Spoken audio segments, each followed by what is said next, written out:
are live. Welcome to the Arena Coop. This is Adwikta. Hey, this is Merps.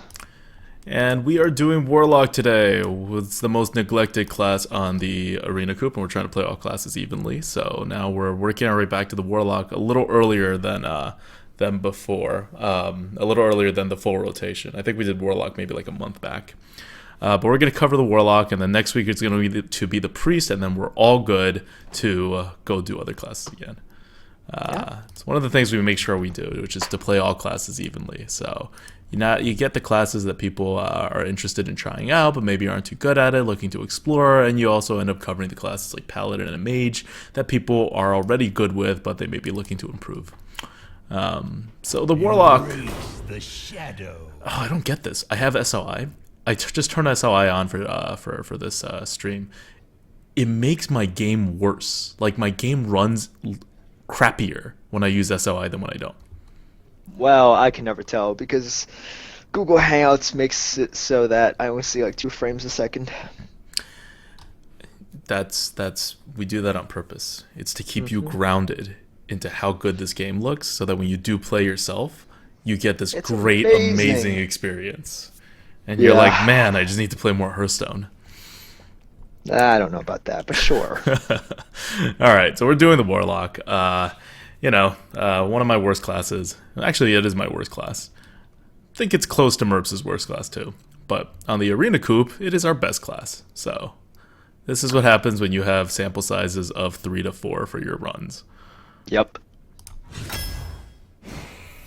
And we're starting off very good here. So you like to see as a Warlock, you like to see that Sea Giant. Sea Giant is great. Warlock, you have plenty of opportunity to curve a little bit lower if you so choose. Just flood the board. Sea Giant is great.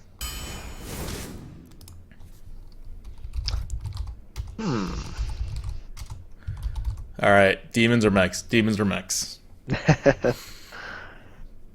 Well, I forget the stats. How many demons should you actually expect in a deck? 3.5? 3.5. Yeah, I think at this point we kind of have to pick the Void Caller. Yeah, I mean, but Yeah. So the thing with demons and mechs is there's kind of a difference. Where for mechs, you can pick Mech Warper and start preffing mechs, because there's a bunch of mechs that are sort of in the middle that you may, feel differently about the Mech Warper. It's not really the case with demons, except for the rare demons. All of the common demons are either really good or really bad. Like you're gonna pick them anyway, or you're just not gonna pick them. I think they're pretty even. I'll stick with the. Hold on. This also makes it. Oh, I see. Okay, never mind. But yeah, let's go with the Void Caller. Yeah. Let's go with the Void Caller. That seems like the chat wants the Void Caller too. Cleon Admiral says Warlock is the funniest class, though, in my opinion. You mean like the funnest or the funniest? Like it's hilarious to play, or you enjoy playing it? Because if you think it's the funniest class, you may be a very evil person. On both sides. All right, make your pick. Well, that's something we can call out and not be happy about. But there's our mech synergy that's not happening. I think Void Walker is an easy pick here. Void Walker is something that got moved up, and so if we're gonna go by this kind of Hearth Arena 2.0 strategy, like we've seen that taunts work, right? Taunts just work for Warlock. And it's not just Hearth Arena. It's just general, right? Like our tier list moved it up. Voidwalker's had great success when I played it. You can play it on turn 1. You can play it later to like taunt something. It's another demon that you could do things with. And we already have a Void Caller, so. I'm not sure we want to call out a Void Walker, but hey, I'm better fine. than nothing. Better than nothing. I'm fine with the Void Walker pick here. Dark Iron Dwarf is pretty good. Dark Iron Dwarf, very good. Yep. Well, We have one okay card in here for the Warlock. Stormwind Knight is okay. It's okay, yeah. Actually, so things like Ogre Magi and Kobold aren't really that bad for the Warlock. We just don't have any spells with it yet. But there's like things like Mortal Coil especially that work insanely well with these guys. Right, Mortal Coil, 2 damage Mortal Coil is ridiculous. But at the same time, we're not sure how many spells we're going to get. Oh, we have so many 4s. Well, we have another Dark Iron, double Dark Iron. I think that's a very, very good indication to move our curve down. Yes. Because we want stuff to be able to buff, and that's like one of the best buff cards. Oh, look at these picks. Look at this pick. Oh, it's got to be a Sense Demons. It's the only one that's not total crap on here. Not that Sense Demons is good or great, or that we have enough demons to justify it, but we started with a Voidwalker, then we picked a Void Caller. We're going down this path.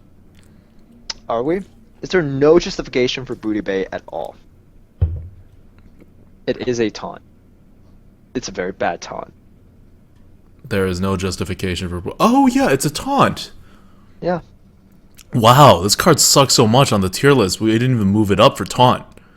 It's 32 as its base score, but for the Warlock, we moved up all the taunts by like a good amount, and we didn't do it here, because I hate this card so much. No, I think we actually did. Oh, did you just pull it in wrong?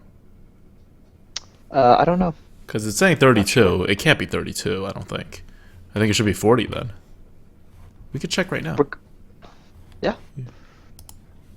But regardless, I think Sense Demons is the right pick here. Merps, why did you dye your hair back to black? There is no dye. This is just my natural, unshowered, oily hair. That's it. That's it. I think they were confusing Shady Bunny with you from yesterday. Oh yeah, guys, if you haven't, I know we do the Arena Coop, and it's me and Mervs, but we also do some Polteralizers together. So if you're watching this and you don't generally watch the Polteralizers, we have a nice, really fun 12-win Paladin from yesterday. That was just this insane deck that we kind of looked at and we were like, yeah, this is going 12 wins.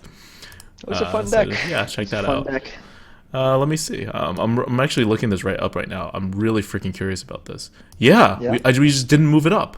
So Booty Bay should be moved up by, I don't know how many points we have a system, but I think like about 8 on the tier list for Warlock.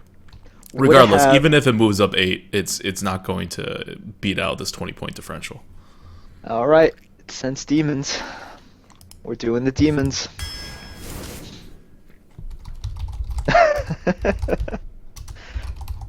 Well, Demons, right? Demons. All demons. No 2-drops. Oh, Elven Archer time? Elven Archer time. Yep. We're not going to take another 4-drop, and Grimscale is Grimscale. 4 drops. Not going to happen. So one thing we talked about before was how great 2-drops are for the Warlock. And it's not really that 2-drops are terribly better for the Warlock than anyone else. It's more because, like any of the other classes that can't affect the board with their hero power, it's more because Warlocks are the only class that do not have a class 2-drop. The next one that looks close is the Warrior, but Fury War Axe can work as a 2-drop, even if there are no targets, because you just put it out, and then you very rarely get oozed. But for the Warlock, they've got nothing on the commons. So 2s are generally very good, and we don't have any, and we're not being offered any. So Big Game Hunter, Bane of Doom. I think we take the Big Game Hunter here. Especially we take the Big Game Hunter here. Double Dark Bane of Iron. Doom, it's not. Demon synergy only, there's no demon synergy with Bane of Doom, right? No. And it's just like it's such a huge RNG card. Like, yeah, you could either spend 5 mana, deal 2 damage, and summon a 6/6, which is really nice, or you could deal 2 damage for 5 mana and summon a 1/3. Seven Spirit says, but Succubus. Yeah, that's why the Warlock needs 2s. It's because their common 2-drop is Succubus. Yeah. Big Game Hunter. Yeah. Okay, let's remind ourselves.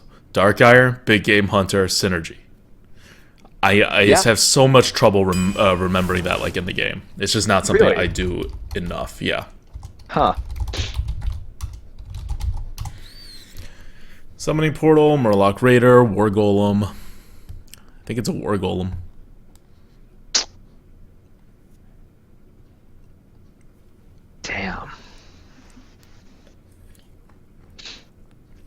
Could it be a Raider? I mean, it could, but we already have 2 1 mana cards. We're not even halfway through the draft yet. We're not like desperate for 1 mana cards or anything. I'm okay with How a much War do you Golem. hate this deck right now? I hate this deck so much right now. I think it could come out to be a really good deck or a really bad deck. Yes. I don't think that means we take a War Right Golem now. here.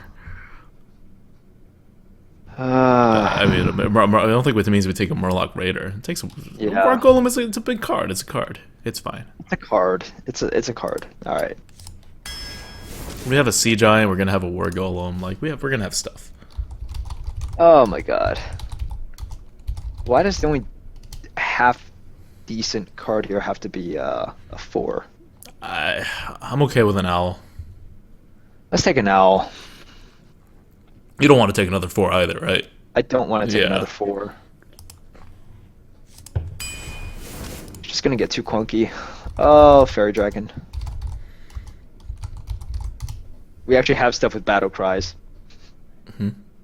Oh no, I wasn't looking at the Narubar. I know we needed 2. I know, I always have to preemptively like stop you. I'm like, Yeah, nope. I was looking at the Soulfire, but no, you're right. We do need 2s, like desperately. Solid stuff. Yeah.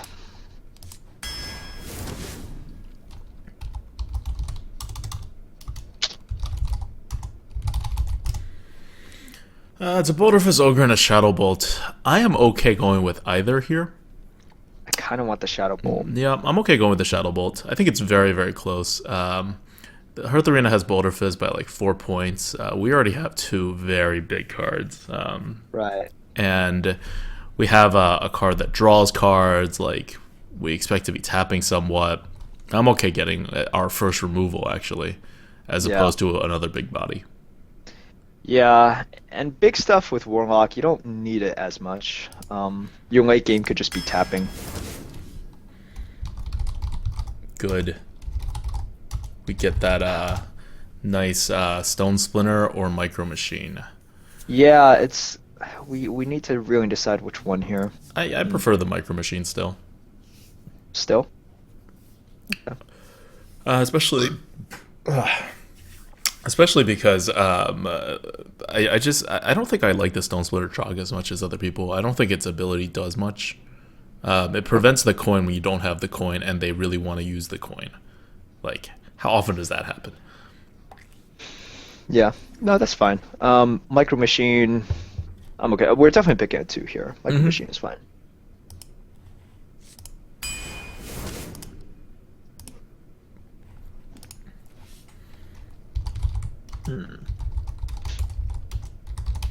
Jungle Panther's good. We don't really have 3s. We don't really have 3s. We don't really want to be playing BGH on 3. Shadow Bolt is a additional removal. Alright, we're Silver going to be Hand. forced to take a Silver Hand, which is never a bad thing. Yeah, Silverhand is great. Just a very good card. It's a Yeti, isn't it? It is a 4, but it's a Yeti. Looking at the way our demons are lining up, I really wish we'd taken the Mech Warper. Yep. In retrospect, see how many mechs we have compared to demons? Yep. Although that would make the Sense demons even worse. We would have taken, like, what, a Summoning Portal or something? Yeah, I know. Dark Bomb. Yep, Dark Bomb. It's a great card. Shadow Flame or a Siphon Soul? I think I'm going to have to go with a Siphon Soul here. This deck is a deck that's supposed to be small.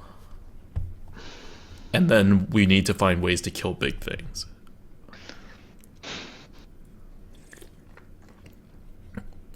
Hearth Arena wants Shadow Flame by less than half of a point. I kind of want because Shadow Flame. It's another 4 mana card. It likes it because of Void Caller and Dark Iron Dwarf. Yeah, I like it too for those reasons, and also But the Dark Iron doesn't get can't combo with this until turn 8. I prefer the Siphon Soul here. So right now, the problem I see with this one is I don't know if we're going to be fast enough onto the board, and we have no. I think we have to assume we're going to be fast enough on the board, because if we're not fast enough on the board, we've lost. Well, Shadow Flame gives us a safety blanket against that, right? Does it? Yeah, sure it does. How? We have stuff like Jungle Panther, like even if it's We don't have stuff like Jungle Panther. We have a Jungle Panther. we have Jungle Panther, and then we have stuff that they don't want to kill, like Void Callers. Um, That's yeah, true. We do have stuff they don't want to kill, like Void Callers. Okay. I mean, we'll go with the Shadow Flame here. I think Siphon Soul fits this deck a lot more because you can't look at just what we have. You have to look at what our deck would look like if it's a functional deck at all in the next 10 cards, which means we would have a good number of 2s and we would have some 3s. Because anytime a 2 or a 3 comes up, we're taking it. I don't care if it's over a Yeti. I don't care if it's over whatever. Like, unless it's a demon. Like, the only difference, the only things I'll make carve-outs for is for Floating Watcher and for Dread Inferno. But other than those 2 cards, we're taking 2s and 3s over everything else going forward. yeah. So those are Definitely. going to presumably be filled out, which is why I'm looking at a curve that's going to go out very well. Because if the curve doesn't go out very well, this deck isn't doing anything. And then it has some big stuff, unavoidably. And then we're going to try to use the Void Caller to gain even more tempo on the board. And in cases like that, being able to remove his, Sunwalker or just, thing that we can't remove easily while healing would have a very big implication for the late game. Shadow Flame's usually a 3 for 2. Like, you take 2 cards, whichever cards you currently already have on the board, and then you take the card that that the Shadow Flame as a card, and you take 3 of his cards away while you gain very little, if any, tempo. It's really more used to deal 2 damage to everything rather than basically the amount of the high part of its damage, its upside damage, is generally wasted. So are we taking Shadow Flame? How strongly do you feel about Shadow Flame? Very strongly. All right, let's take Shadow Flame then.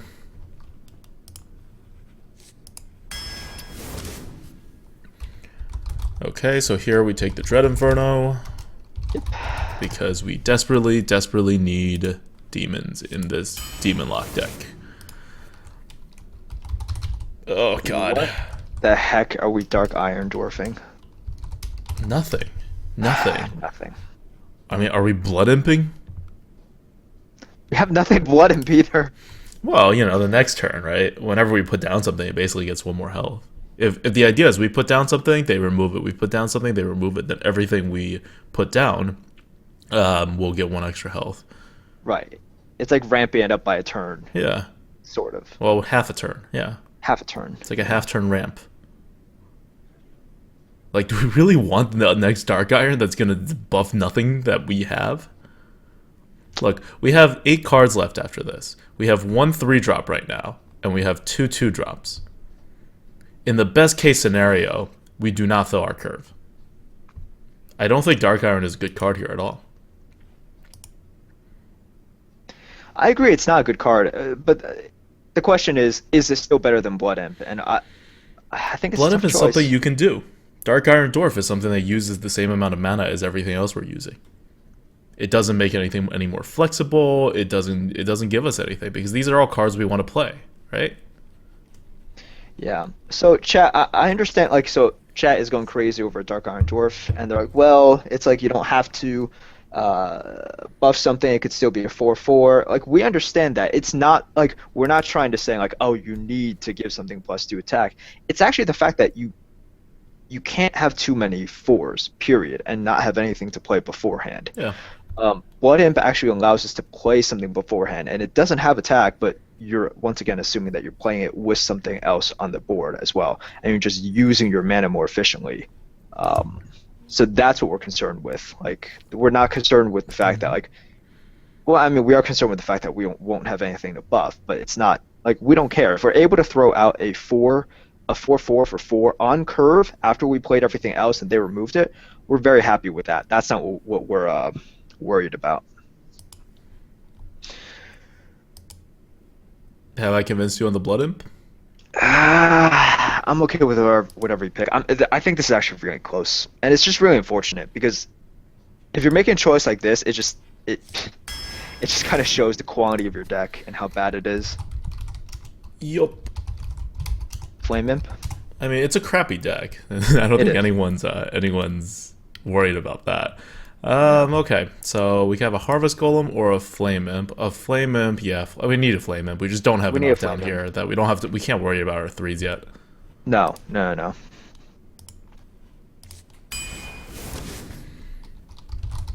Well, now we could take the Earthen Ring, which is a Yeah. 3, and it does heal us, as opposed to the Hellfire, which suits our deck a lot better, but is a 4 mana again, which we have problems with. It's the same mana as Shadow Flame. Yeah, I think we just have to worry about drops right now. Mm-hmm. Because the problem is, if you fall too far behind, and then on Hellfire you're forced to just clear everything with Hellfire, and you give them the board initiative with likely what, like 15 health, you're dead anyways. I would take the Hellfire if we had taken the Siphon Soul before. But we No, didn't that's take fair. the Siphon Soul, so now we're kind of locked in. We could have Hellfire. It works against a lot of the cards that we do have. And it's playing on this. Hellfire plays around this thing where your opponent will run out of steam at some point, and you can gain the tempo back because you always have card advantage. We have no healing. We have no taunts. We have nothing. If we Hellfire, we're dead. This is not the deck for Hellfire. No, it isn't. Earthen. I like Earthen Ring. Yeah. Darok says, crappy. You guys don't do much Warlock drafts, I guess. We actually play Warlock quite I play a all bit. classes evenly. Yeah, and I you don't can check see the what- record.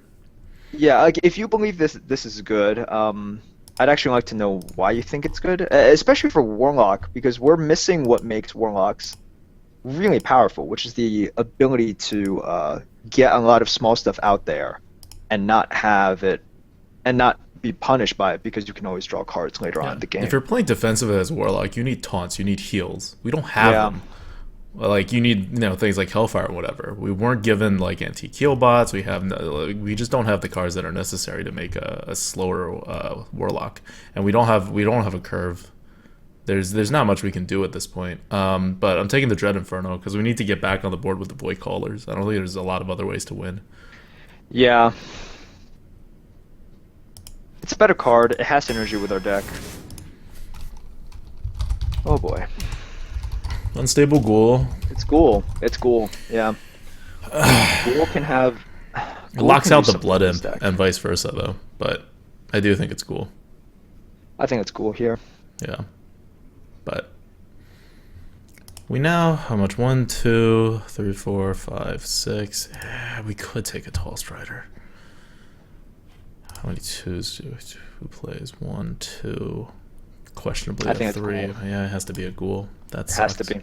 That sucks because it's unplayable once we have a Blood Imp. Depending on the board, we could sack our Blood Imp at some point. Mm-hmm. Mortal Coil is good. Top tier card. 1, 2, 3, 4. Okay. That's fine. We have enough big bodies out there. I can take a Mortal Yeah. Coil. We just really don't need to draw anything. But We don't need to and draw, we already have an but Elven Archer to ping, but I guess we could always take more pings. you could use one more ping. You could definitely use one more ping. Murloc Tidehunter, thank you. Yeah. 1, 2, 3, 4. Yeah, we need the Morlock Tidehunter. Well, okay. So, if you're wondering why Hearth Arena isn't worried as much as we are about the Murloc Tidehunter, it's looking at the Flame Imp, and it's counting that as a 2. So, it thinks we have 1, 2, 3, questionably 4, which I still don't think is enough. So, I'm going with the Murloc Tidehunter. But Right. Hearth Arena is slightly preferring by like less than 4 points the Shadow Bolt here. Oh, there's another 2. Now we're worried about 3s. Yep. And last card, you get another 2. This is why every time I go against Hearth Arena when it comes to the curve, for whatever reason, even though I'm pretty sure I know the statistics better, I'm like proven wrong because now we have more than enough 2s. I know. Pint-sized Summoner.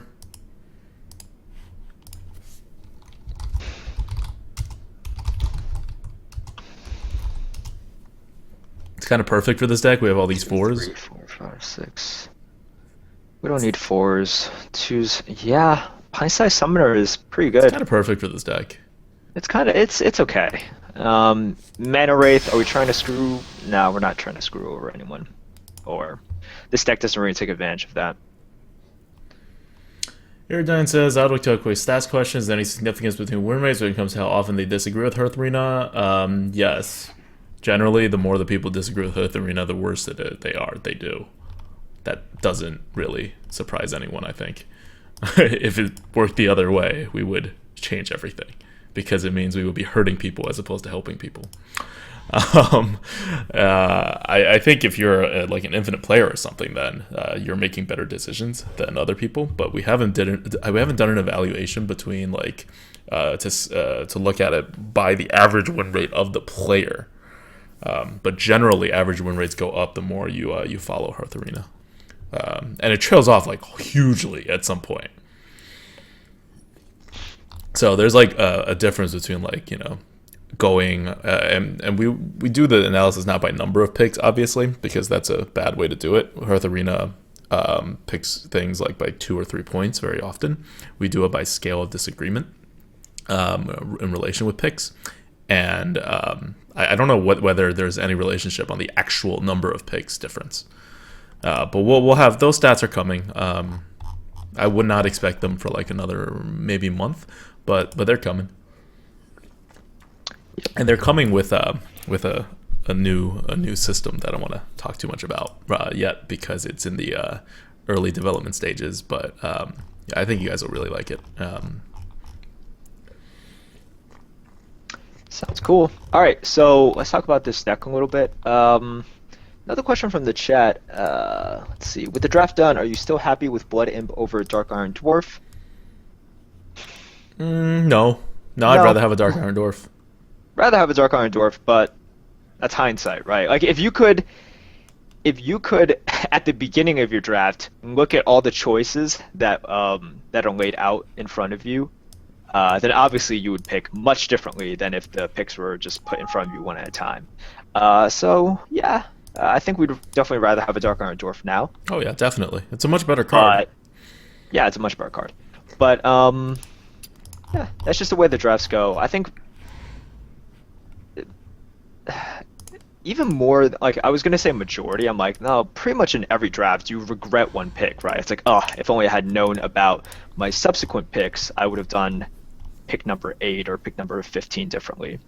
It always happens. Depends on the class. I feel like in Warlock that happens more, a bit more than other classes. It happens all the time in like a class like a Warrior, or like Warlock is not an easy class to draft, all right? Unless you start the draft and you're like, I'm going pure aggro demon, and then you fail a bunch of times and you get 2-3 wins, and then you succeed a bunch of times and you do decently.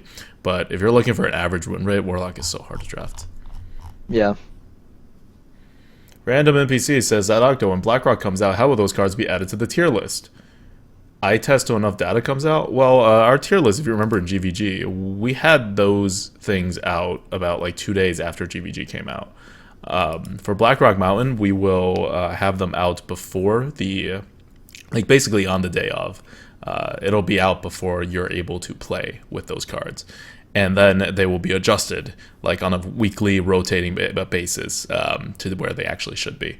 I think I made a post about it a while back. I think we were something like about like 92% right or something like that on the new GVG cards in terms of keeping them within a tier of where they would be. So we're very rarely like super wrong, but we obviously won't often hit on the like exact correct number that we would want it to end up in. Yeah. And we would have no idea how it changes the meta. Like GVG was a huge meta change which affected so many things. BlackRock Mountain will be a much smaller meta change, so we feel even more confident about where things go. Yep. All right. Let's start this up. With Warlock, the strategy is really just try to get a fast start, try to put board pressure, protect your life total, and have your hero power carry you for the end game. Ablaj says, Adadoga, seeing that you got 2 Dread Infernos, are you glad you picked the Void Caller, or do you have preferred the Mech Warper? Seeing that we got enough 2s, and that we have enough big demons, I'm glad we took the Void Caller. Yeah. Gul'dan versus Malfurion. I must protect the wild. What do you think for this deck? Shall be mine. We do have curved out to 2, but we don't have a curve on 3. Yeah, I think that's what's holding back this deck. One of the things holding back this deck. I'll guess like 6 wins. I don't like the deck, but that's just me. I'm guessing like 6 wins. What about you? I think that's right. I would Yeah. guess 5. Yeah. This is okay for now. Yep. This curve. Like If you draft coin- wise, you're not going to get that much worse as a Warlock because you're going to be handed some class cards. Yeah.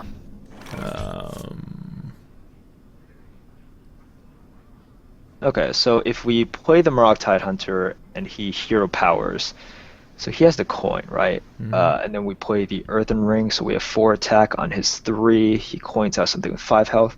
Doesn't exactly do it. Nope. Then we play Dark Bomb and Micro Machine. That actually works. But then what about after that? Yeah, I mean after that, it's who knows. You can't just get to a certain point and be like it's fine there, and then not Well, look the one you step know, ahead when you get screwed. Right. I think it's Micro Machine here. I think Micro Machine is fine. Possibilities.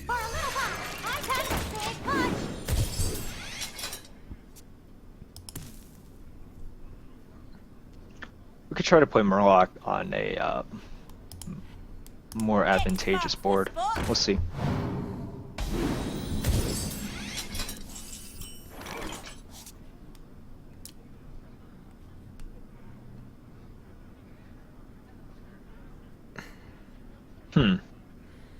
How badly do we want to play into this swipe? Well, Because Murloc Tidehunter and Void Walker is really good. we could just Void Walker Dark Bomb. Oh, that's interesting. That protects us from quite a few things, You know, you're right. I like that. right? I like that.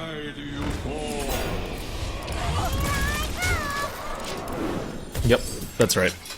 Because we get some good face damage in. Not that it's a terribly aggressive deck, but he needs to remove this 4-2 ASAP. He has no way to do it in even 2 turns without an actual removal. So he may Right. just have to end up swiping the 4-2.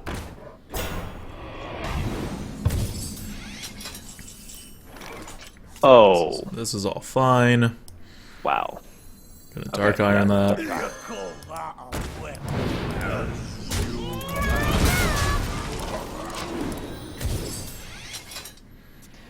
Swipe doesn't exactly do it here. Probably gonna coin out a Druid of the Claw. Force us to trade, which is fine. Moist Hat with a comment of the night. I feel like Murph actually hates Advocate deep down inside. You nailed it, buddy. You got it. Oh, wow. Okay. Well, Micro Machine, you've done your job. Nope, nope. You have not done your job yet. Really? We're Elven Arching the 5/5. He has shown no way of dealing with it, right? Yeah. Yeah. We obviously keep the Micro Machine over the 4/4. Come on. Yeah, we do. He's shown no way to deal with it.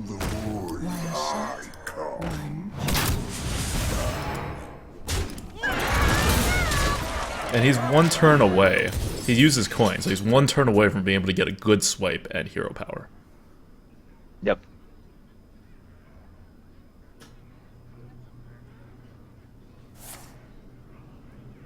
Alright. Talmadeus, I notice you. I got you, bro. I want to tap. We slowing down a bit? Well, because I want to heal myself. That's the only reason why I wanted to tap.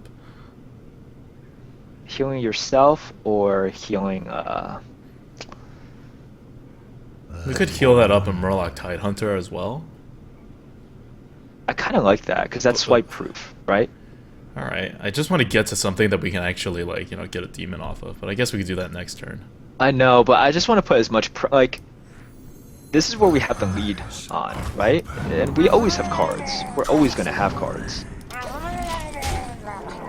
And it's not like swipe proof, but It is putting No, him no, down it's not lower swipe and lower in proof. health. Yeah, like he has. If he has swipe, he'll do it. Oh, definitely. Or he has that card. Sure. He didn't even hero power? Okay. Well, so now we could tap here. I think we're definitely tapping. Yeah, the unstable gold doesn't really add anything. So we throw these two into the 1/7 with the 1/1, and then we Silverhand Knight. Yep. To the void. Attend me. Oh, Huffernudes is here. Welcome, Huffernudes. I'm going to be very, very, very sad if he has another Starfall. Like Is that Starfall, that's not hero power? even It's not like it doesn't kill us, terrible for us. but it's Yeah. not good. Is he swiping? Okay, he swipes. Wait, was he holding on to the Wisp? I think that was his top deck. Okay, I was about to say that's a weird card to hold on to. Not sure. Tap. Yeah. Yeah, definitely tap. We're playing the tapping game. This works. This and the pint size. 4-2. Yeah, 4-2. Because I want to kill the 1/1, and I don't want to put my my 3/2 in range without the actual follow up of a You demon. insist.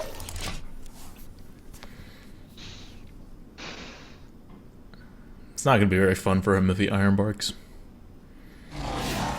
It's gonna be even worse if he does that.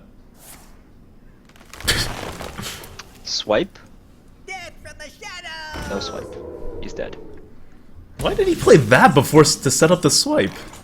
I don't know. We are at 0-0. Ugh. To the void.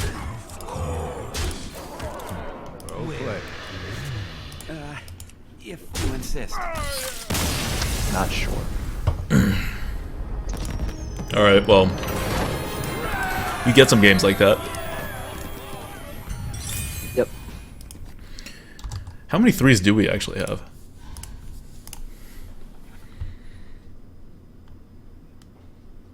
Two. We have 2 threes. 3 if you count Big Game Hunter. Yeah, I have nothing against dropping BGH. No. It's fine. If Although that's we wrong. have 5 1-mana cards that you can play with a tap, and it's not the most awful thing. Yeah. So I see another couple comments in chat asking like why we would potentially extend into the second swipe. So even if he, you guys can think of it this way: even if he clears the board with a swipe, we're still winning. Because the cards, By a lot. yeah, we're still winning by a lot. Because if all he's doing is clearing our board and giving us the board initiative every single time, we have unlimited amount of cards. He does not. We're Warlock. Well, we have 30 cards. Yeah, we have 30 cards. He actually has the cards in his hand. I made a deck once where I lost to fatigue damage for all 3 of my losses. Oh wow. Because until that deck was made, I just didn't have this conception that the Warlock would just draw cards until there was none. I was under the impression that, yeah, the cost is 2 mana and 2 life. So I built the deck like that, and it just did not work because it extended a lot, and then it required you to keep tapping, and it tapped, and I had enough healing to keep myself from to repeatedly tap, but that slows down the tempo even more, and so in the end I just run out of cards. Question directed to both of us. How do you feel about Sap in Arena? It's a good card. It's I don't know. If you guys are asking how you feel about a particular card, we made a tier list. That's the number of how I feel about Sap. Like if we're playing Rogue, we could go into like when it's used, when it's best used, what kind of deck it's used in. But generally, it's pretty good for almost all kinds of decks because even a control deck would generally have a sprint, and so you don't care so much about the card loss, and you can get the tempo back, which will save you from face damage. yeah. Micro Machine is good. We could throw the rest away. Yeah. If you want to coin out the Void Caller, you still need to draw the Dread Inferno first. There we go. Okay, so we can like micro with followed by Tide Hunt. Let's see if what he plays on turn 1. He plays nothing. Okay. Void Walker, Murloc Tide Hunter, it's into his turn 3, so he still can't swipe. And then we could Dark Iron Yep. the Murloc Tidehunter. Yep. I think that's the way to do it.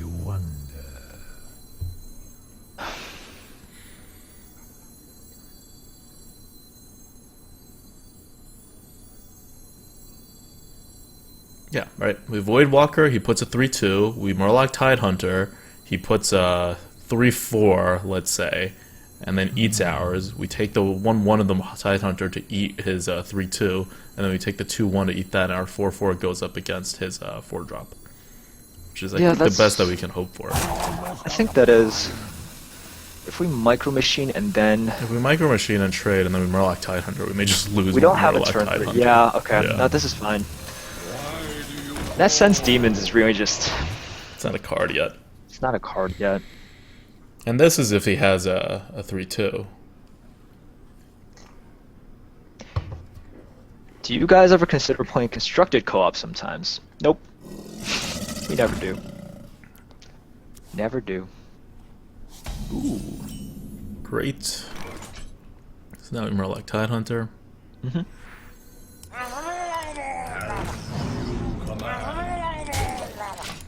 And then we would coin out the Void Caller or the Dark Iron Dwarf, depending on what is best. Yeah, depending on what he does this turn.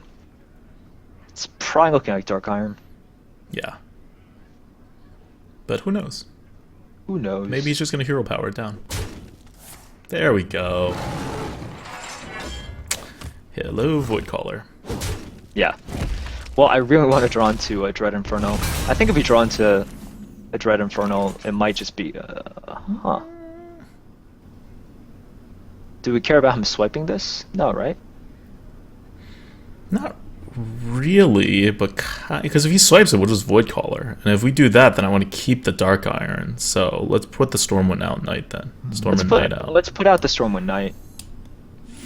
It's just a stronger play. For honor. Like, he'll get a 2-for-1 card-wise if he swipes here. But 1, he has to have the swipe. And 2, it means we get to set up a board with a Void Caller that we can Dark Iron the next turn. Yeah. Oh. Wow. I guess we're Void Callering anyway. So he decides to be moderately annoying, which is good because we've been more than moderately annoying.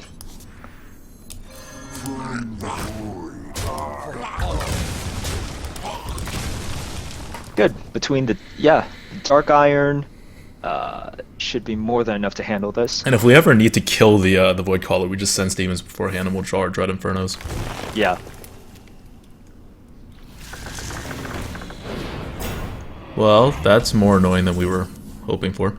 It really is. So Ancient of War is the hands down best card that any class has. Yeah, that's not a legendary. Beats out Fire Elemental, beats out everything else.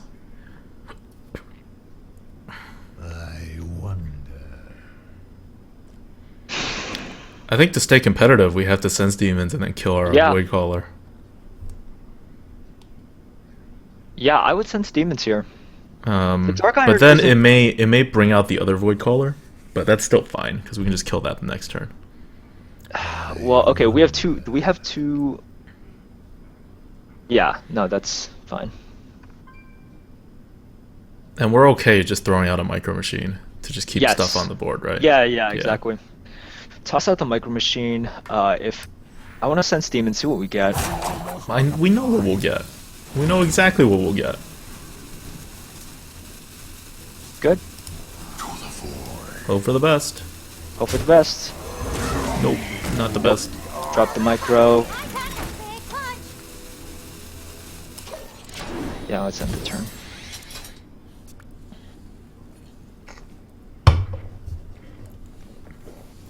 So now we actually have to Dark Iron. Yeah, I was hoping to like just drop the other Dread Infernal the next turn. I know.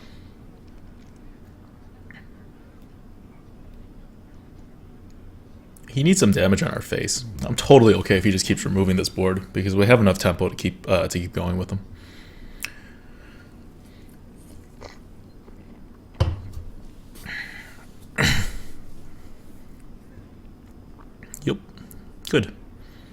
No, bad.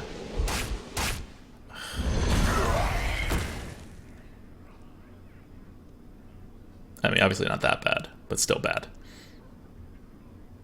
Yeah.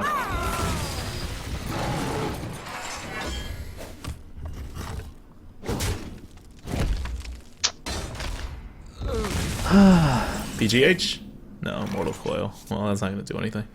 We're pretty much dropping the Dark Iron, so we should tap. Yeah, we should tap.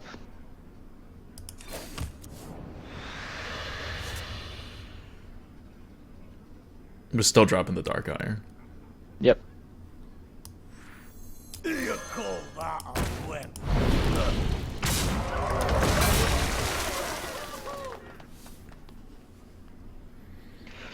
Athween, subscribe for 3 months in a row. Thank you so much for your support. We appreciate it. Let's hope that your support will get us a victory this time. That's a decent coil. Or that's a decent Dread Infernal.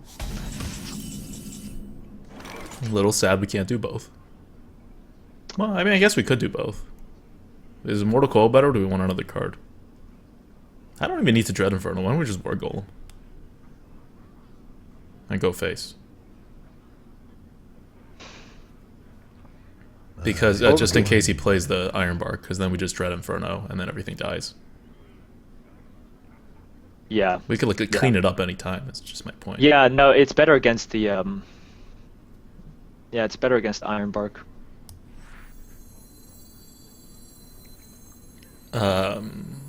Silverhand Knight also works, but that means he would have to kill a 4/4 instead of the 2/2. If he kills the 2/2, it no longer works. I guess this is the most conservative play. This is a conservative play. It's fine. He's not really threatening that much on us. It's okay. Well, you know, let's hope he doesn't buff the 4/5. Yeah, that's the fear, right? Like not clearing it. I think this is good against what you typically fear on turn 8. This is good. This is good. So we Dread Inferno and we tap. Well, yeah, tap Inferno. Good.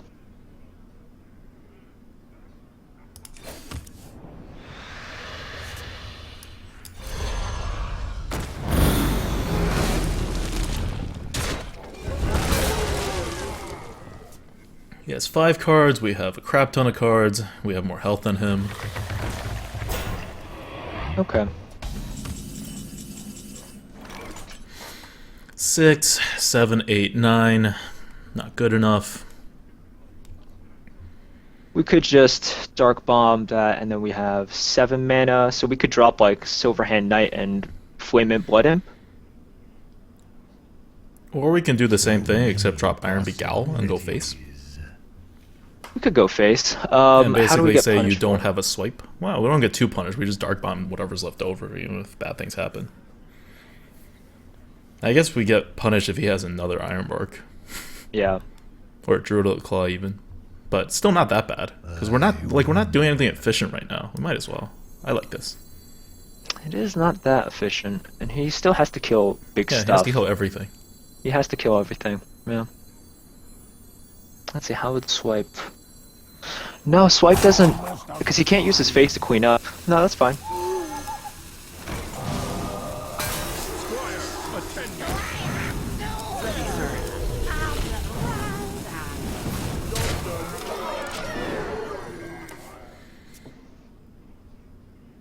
And for those of you who are saying Force Savage, we're not playing around Force Savage.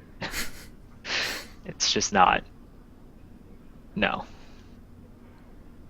If he has it, sure, we lost. Okay.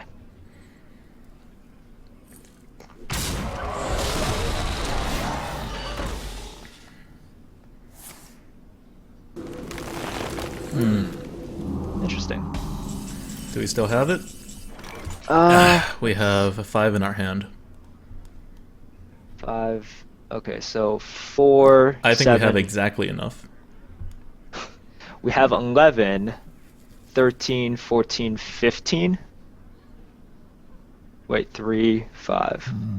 We have 11 plus 5. Which is 16? 16, yes. Yes? Yes. Yes. 3 Yes. plus 4 is 7. Plus I know I counted to 16. You sound really, really unsure about your counting to 16. If you insist. Well, I thought you were unsure. I was like, wait, are you No, unsure? I mean, I'm but I'm never sure about math. That's why I have you counting it as well.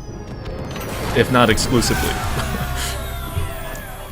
Because I can give you an answer, but I have no faith in my answer. Ever. Yeah.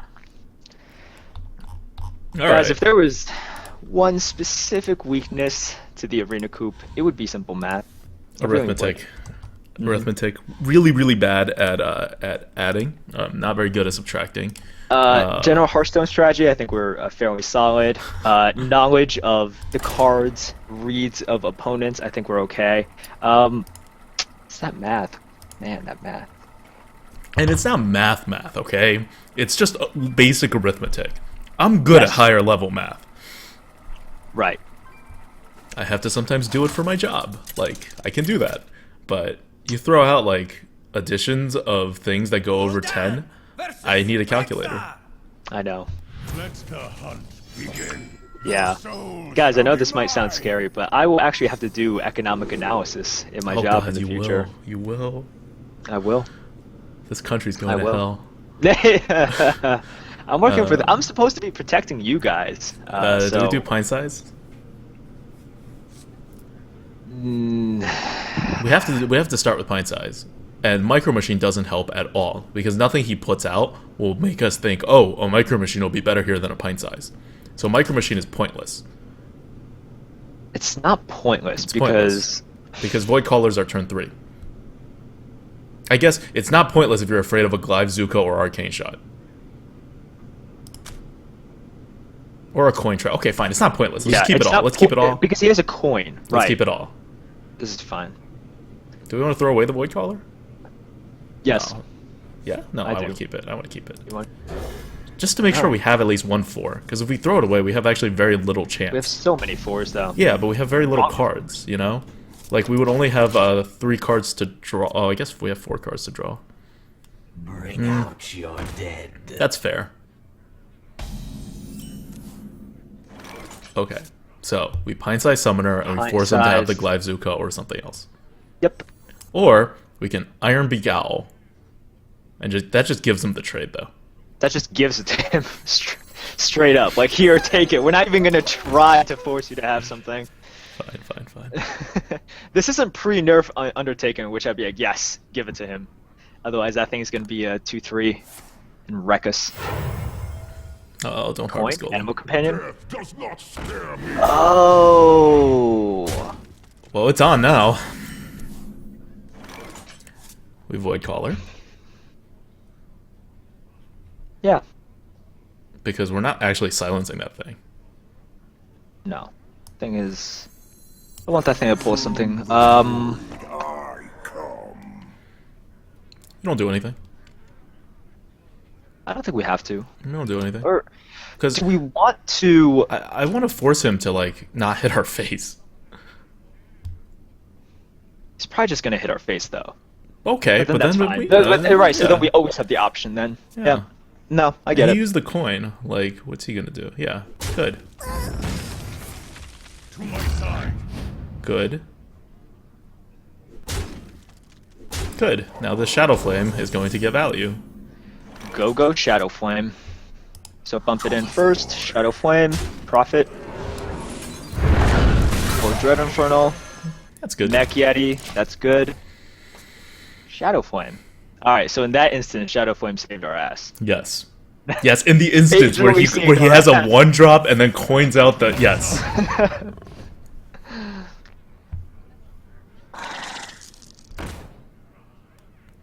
Okay.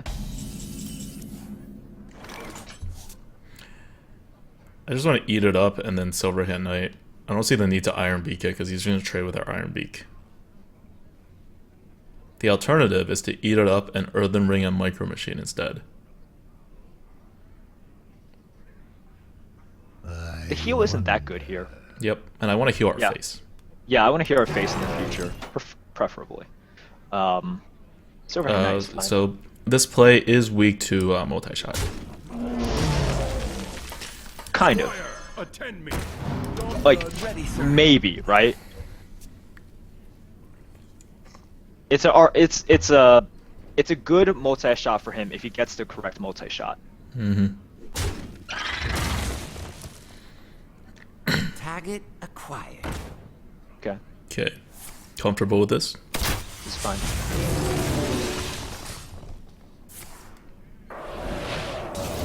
Okay, less Oh. comfortable. Wow, that was a good part for him. It's fine. If he's Earthen using Ring, hero Jungle power to- Panther. what? Earthen Ring, Jungle Panther. Yep. Cool. Force him to keep hero powering, right? Just take the 2/2 Yeah. to his face. Yep. Force him to keep hero powering. But if he doesn't hero power, he can. Yeah, he still can't do anything. So the Panther explosive shot placement. There's no such thing as explosive shot placement. It doesn't exist in this case. Kind of doesn't. So put the Earthen Ring all the way on the If you insist. Yeah, so right here we want him to just keep on tapping. If he taps to get rid of the 2/2, which I assume he wants to do, it's No, really he good. can eat it. He can eat the 2/2. He could eat it too. Oh yeah, he should eat it. What am I talking about? I'm talking about nothing. Explosive shot? I mean, explosive trap? Oh no. This is the most fine thing he could have possibly done. He's going really slow draw cards. That's cool. 2/5 Micro Machine Yep. Sea Giant. Yep. Okay, so Micro Machine.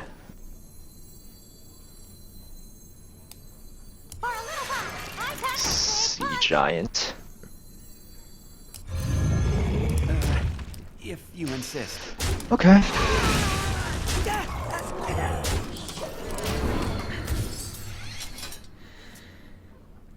He's gonna unleash at some point, Yeah. but that should be fine. The gates are open. He didn't have the unleash before, or else he would have saved the Cult Master to combo. How far are we from lethal? 11 Fairly plus far. 7. It's 18. We're 3 off. So, No, I don't want to Iron Beak and go phase. No. well, yeah, no, I was just looking at it beforehand so that if we drew something like Dark Bomb, could have been lethal. So many possibilities. Okay, I want to tap. Yeah. Tap because Dark Bomb is lethal. Well, This is it's not fine. lethal, but we can do this and trade But- the Panther in. Yeah, trade the Panther in. That's good.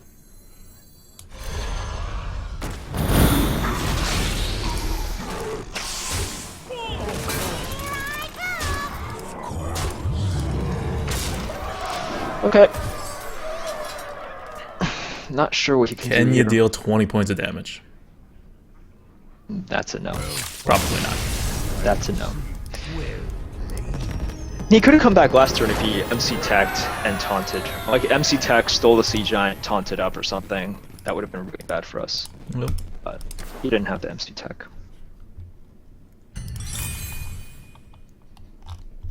Alright, well, deck performance so far very good. I don't think we even we're in danger of not winning in any of those games. We haven't fallen behind. Yep. In fact, we've managed to stay ahead. We've managed to keep the board tricky with stuff like Murloc Tidehunter, which is always nice. And we managed to draw a 3 or a 1 and 2 combo every time. So 3s are a little less important for Warlock, and we drafted that way. Because if you have 1s, you can always combo it with the 2. And you normally want a lot more 2s than we even have. Yeah. done. Oh, And then S. we- Jeremy makes a good point. We could have silenced the 4/4 that was frozen to kill off Oh. the sniper. I just didn't really care at that point. Like, I mean, the sniper wasn't doing anything No, to it wasn't. our board because we had the high tempo and it takes him 2 tempo to remove 2 of our tempo like that. So it's really not that big of a deal at that time. Another hunter. Do we Void Walk Micro Machine or do we Flame It Micro Machine? I think we Flame It don't Micro Machine. flame it Micro Machine. But then I want to keep the Void Walker anyway. as a yeah, I'm okay with Because we keeping don't it. have threes, remember? So we're more likely to Yeah, draw it 2 than smooths a out the 3. curve a little bit better. It's fine. Yeah, we don't have threes. So this gives us the opportunity to drop a 2 and a 3, or a 2 and a 1. Mm-hmm. Yeah, this is good. Yeah, and guys, I hate facing Hunter as Warlock. It's a terrible matchup. Yep. It's a matchup that's heavily skewed against you. Damn it. Well, he just did 3 damage to our face.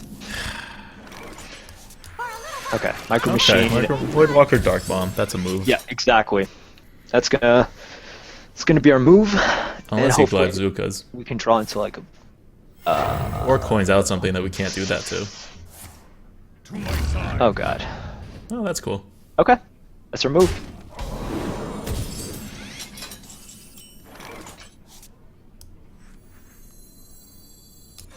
Why do Yep. you fall? This is good. Micro Machine will be a 5/2 when it comes back.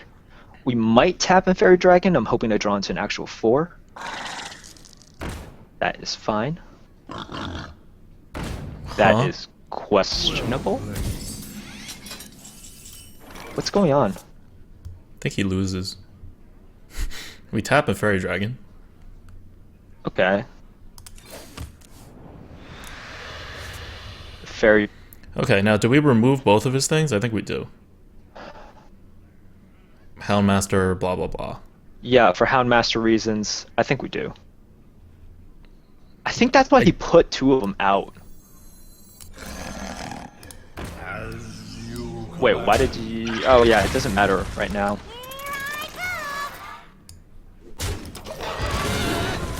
We're not in explosive shot range yet. I think... If he's trying to set up the explosive trap, I'm okay. Because I don't care about the explosive trap, even though it's a little worse against Warlock. But... well, we're keeping our guy alive. Do we just Shadow Bolt and tap? Tap? Yeah, that's fine. We can get more tempo on the board if we Elven Archer trade the 3/2 and then Earthen Ring our face. I wonder. That might be better. Shadow Bolt's always there. Yeah. But what are we doing next turn? Just Shadow Nah, Bolt. this hand is Fine, messy. fine. Let's tap. Let's tap. I'm okay with tapping. So the thing that... Alright, yeah, I'm okay with tapping too. I also don't want to extend to 4 things, which is what happens if we do that. Okay. And yes, also this is where your placement really comes to bite us in the ass. True. Like, Let's hope he doesn't have it. It was a turn behind, but it was something we should have considered. Mm-hmm. Agree.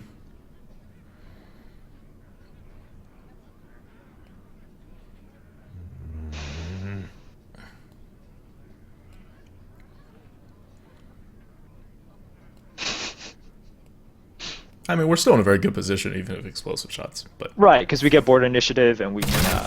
Oh! Do you have Elven Archer? No, you don't. No, you don't. We could just Silverhand Knight. yeah, I think that's fine. I don't want to give him the extra thing for the Elven Archer. Yeah. Squire, Yes. attend. Silverhand here. Ready, sir. Well, Silverhand. I'm sorry. Elven Archer is just the same, right? It's a damage from your hand. It's whatever. Yeah, He I has want to to give him more unleash it if he dog. has He has it. to unleash. Oh god, Oh, he just really wanted that dead. actually, I'm sorry. We should have Elvened. We could have had. Well Lethal. battle. What do you mean? We could have had You lethal. insist. Do you know what No, Elven we Archer does? could have just like had lethal without it, but we have it. Whatever. This is way better. Are you kidding me? Elven Archer from the hand? Much better than Elven Archer already having dealt the damage. Yeah, I don't even know what I'm talking about, guys. I am not in the right state of mind. You know what? Why do You're you- right. You're right. This deck is very funny and very fun. It is very funny and very fun. I take it back.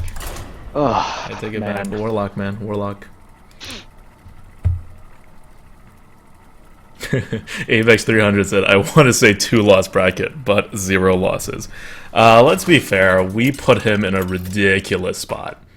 That's how the Void Walker wins the games, right? You put him into just spots that he can't quite get out of. Yeah. It's not like he did anything too stupid. Your soul shall be mine. Get an extra card. I don't want to play. Actually, it's against Rogue. I don't think we need to play fast. Because he's a Rogue. He'll like flip the board anyway. I'm comfortable with Micro, Stormwind, Voidcaller. I'm comfortable with his whole hand, actually. I'm just playing slow.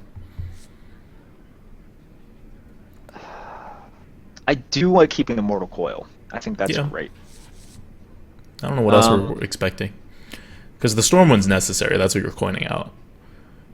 Coin out Stormwind is amazing.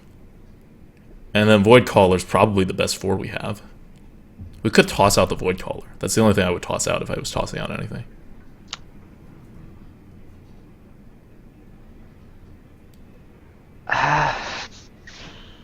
I might toss out the Void Caller. That's a tough one. I'll leave this one up to you. I'd keep it. Okay. Yeah, I don't have strong feelings either way. I see the point of keeping it, but then it's kind of... You keep it for consistency, right? Mm-hmm. And then, ugh. Well, there's nothing we can do about it anyway. Yeah. Turn 1 Chow.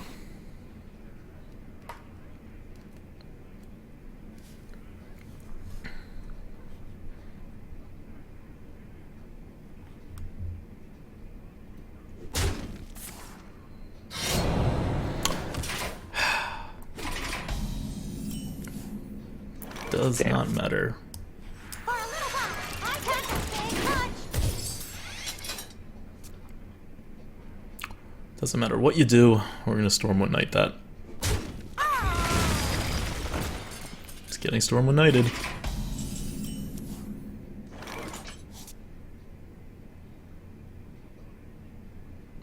Hmm.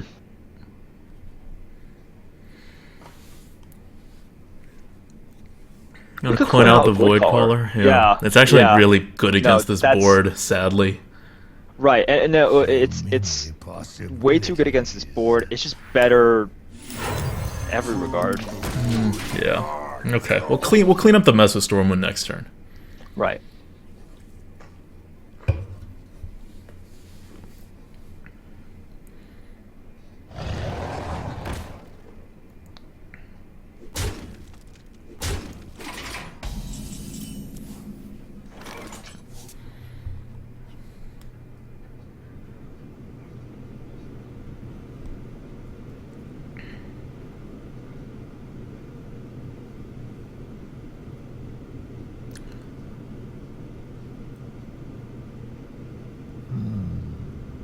So if we do something like Owl Micro, what does he want? He kills that with its face. Kills that with the Zombie Chow. Micro. We have no good moves. Kills that. It's So many possibilities. Alright, so if we silence the Golem, kill that, and drop the Micro Machine, he's gonna use his face on the Owl. Zombie He's Chow gonna to trade the kill Zombie Chow. That doesn't into make the any rest of our sense. That Void doesn't- Caller. Micro No, Machine. no, no. He's gonna use it to kill the Micro Machine. He's gonna kill the Voidcaller with the 5/5. It's not gonna do anything. That's...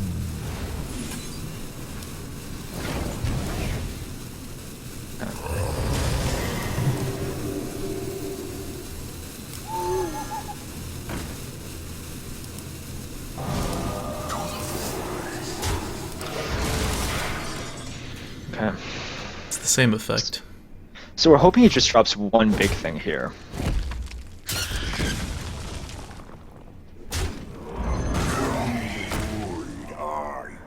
Yeah. This freezes him. Like that's all we had.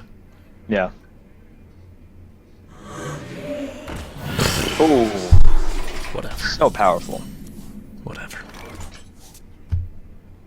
We're killing the 3/5 with this knight. Yeah. Let's see, is there another play? Nope. No. For the king! For honor!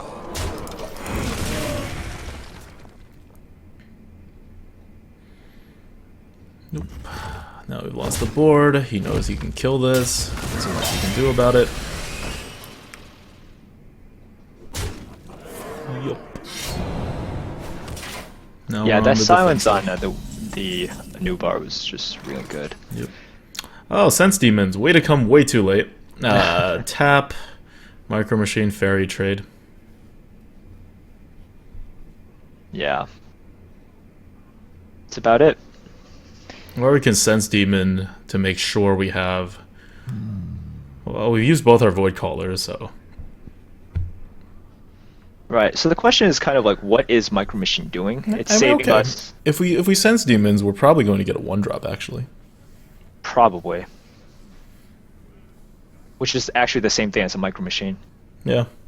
Yeah. I wonder.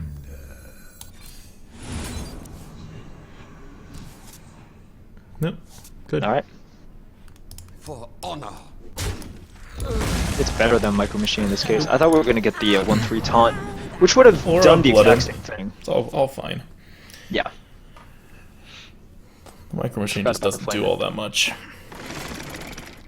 Man, he just keeps playing premium cards. Not a good start. entire way through. This guy's got a good deck.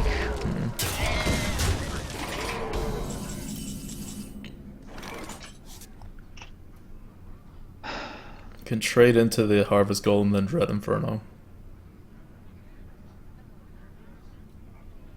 I think that's our best bet to just remove stuff on the board. Yep. I don't know. There's nothing much else we can do. Yeah. Is this really necessary? What are our other options? 3, 2. We can't We do. could kill that and then put out the Sea Giant, or like put out the Sea Giant before we kill that. Don't love it. Yeah. Like at least with the Dread Inferno, if he's gonna use a large removal, he's gonna use it anyways, right? Because if he's using Assassinate, he's gonna use it on a 6/6 or an 8/8 regardless. And this way, at least we proactively get rid of something on the board. Well, it would just be to save the Dread Inferno to do something more impactful, you know. But yeah, Right. he has an Assassinate. Yeah. That's the best. So like, right now he would have had 2 more damage on the board. Nah, it doesn't matter. He has way more damage than we have the ability Yeah. to do stuff with. We're dead. There's nothing we do that we won't lose in 2 turns. 3, 3, 2. That's all we can do, right? Play. We can't even play Micro Machine. Hmm? We can't play Micro Machine. So many possibilities. 'Cause of the Worgen. 3, 3, 3, 3, 1. Well, we can't tap or we lose the next turn. Yeah, so. I mean, you could. We can't really Sea Giant either. Yeah, Sea Giant is well. Yeah, we'll No, jungle Panther. well, okay, so 'Cause we need a Shadow Flame. A Shadow Flame is the only thing that'll win. That'll turn the board back, and then we're Right. we're just taunting damage. So yeah, I mean, Right. this is all we can do. Yeah. Also, Sea Giant can only hit like one thing. We need something better than that. Yeah, 3, 3, 1. Almost out of so many possibilities. But if we do get a Shadow, If we do get Shadow Flame, the Jungle Panther is enough next turn anyways. no, it's not. You would need a Sea Giant to do it. I'll leave it up to you. I've got at least What end in the middle? Yeah. Like, if he removes the 3/4, the Jungle Panther would only be able to clear 1 charge of the Piloted Shredder. Yeah. So it wouldn't be the same. And he would clear, at least with his face, if anything. Or he just has lethal. Okay. Or not. Huh? Oh, he has an eviscerate. He's got an eviscerate. Or he just misses lethal. Or what? Well, not an not a Shadow Flame. Nor would a Shadow Flame actually work. No, go for the Doom. Doomsayer. Go for the Doomsayer. Yeah, I guess we can't tap or we instantly lose. The next turn, Do no we have matter heal? what. Doesn't. We do. We do have heal. We have a taunt. Yeah, but no. Go for the Doomsayer.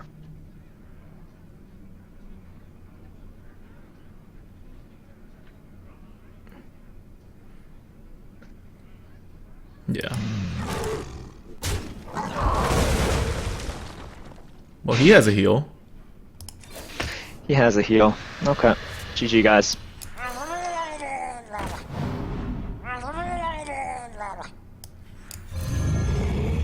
Almost out of will. Well played.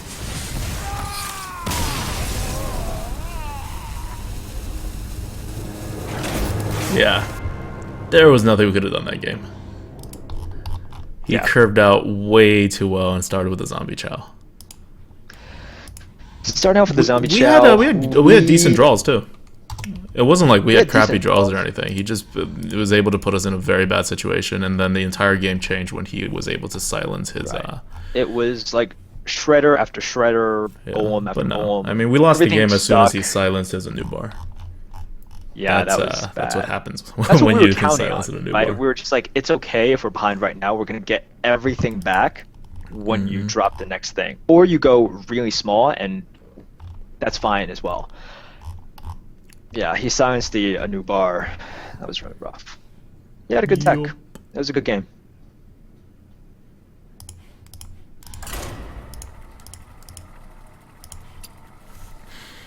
All right, 4-1. Well, I thought this deck was gonna go 5 wins, so we're already pretty much to me. You thought it was gonna go 6. The deck is better than I thought, though. Like, if I knew how this deck was going to play, I would say 7 now. I must protect the one. It still has rough spots, right? Yeah, it has rough spots, but I thought it was way worse than this. And a rough curve, I think, is definitely more punishing for a lock than in a class like Mage. Toss everything. Yeah, I would toss everything.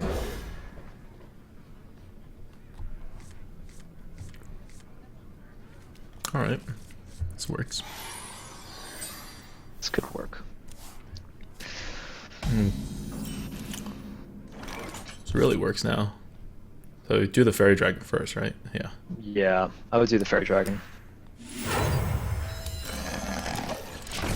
So, guys, we do this to prevent the Wrath this turn, if that's his only move, and also on turn 3, we want him to inefficiently Wrath, if that's what you should be considering. Yep. And when he does something, we'll have to trade it in, like definitely, Yeah. because our health is more important than his health. So the Micro Machine is fine here, and then we can remove it with our turn 3 play, and we can remove something bigger, hopefully. Yeah. May not work out. It may not work out, but it, it is what it is. Big punch.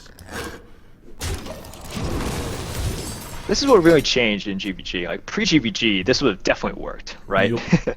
You had nothing that had 4 health on turn 3, except Dark Cultist. You love my new recipe. Huh? Well, we Dark Bomb that. Yeah. Because he has to remove it once again. So he did not curve out well, No. which is great. Now we're going to get 5 attack, which will trade into anything he puts out. If we can draw a Dread Infernal right now, I think that just might be game. We do not.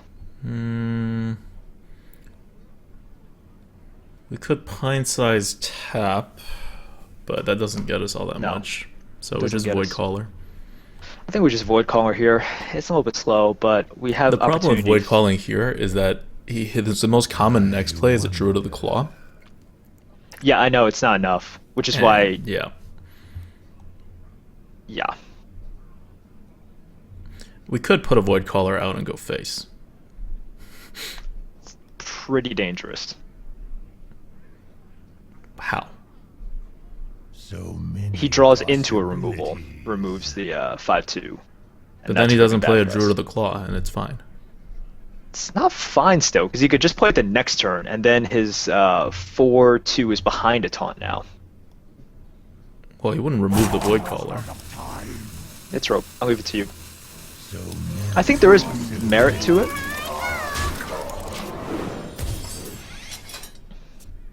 So, things that we know. He does not have a keeper. Special delivery. Bomb Lob. Yeah. Yeah, was not going to play around a Bomb Lobber. Which is, because we knew he didn't have a removal. And we knew that the other way to play, his most common card that came out wouldn't have done anything. So that was the right play.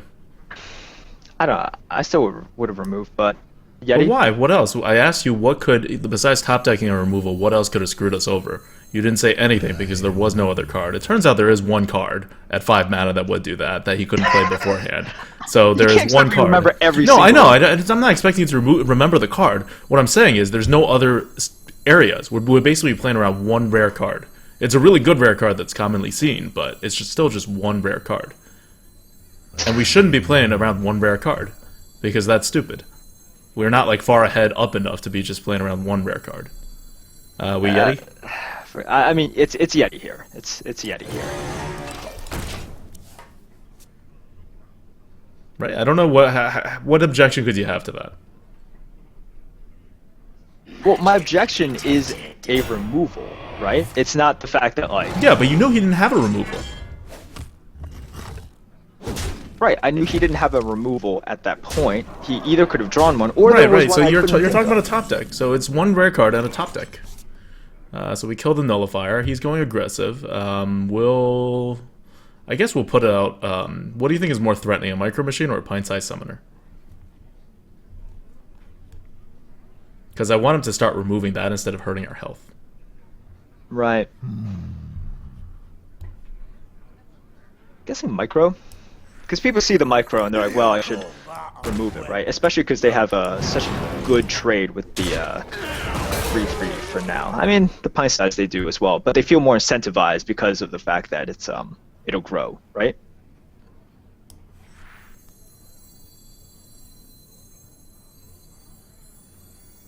Let's take the trade. He's not going to remove the Yeti. If we do the pint size, we can play out our hand, but we're probably going to play the other card anyway. I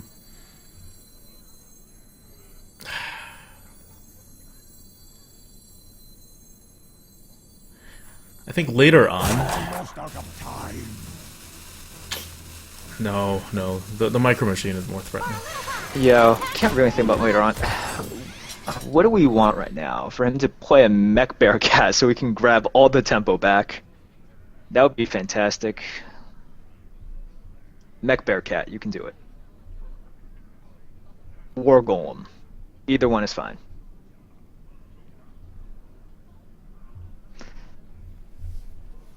What to do? I've got a hit. Turns out it didn't matter. Yeah, it's fine. It's gonna clear. Going to get his trades. Is he gonna drop a 2? I'm hoping he doesn't. Alright, that's fantastic. That's good. That's good. That's really good. And then we can hopefully grab it back next turn with the BGH when he plays his Iron Bark.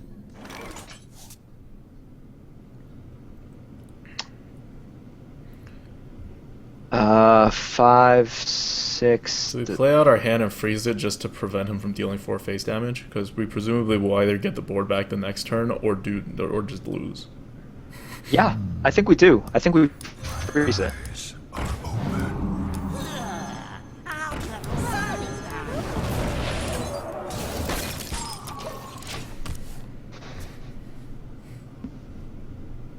No swipe. You haven't played a swipe all a game.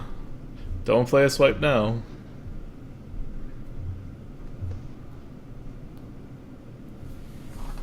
Play your Iron Bark. Play your Iron Bark. You know you want to. What to do? Oh boy. Well, we can still draw like a Dread Inferno or something, and it would be good. Yeah, It's not bad. We have to tap. we have to tap. Also, that BGH is never getting played.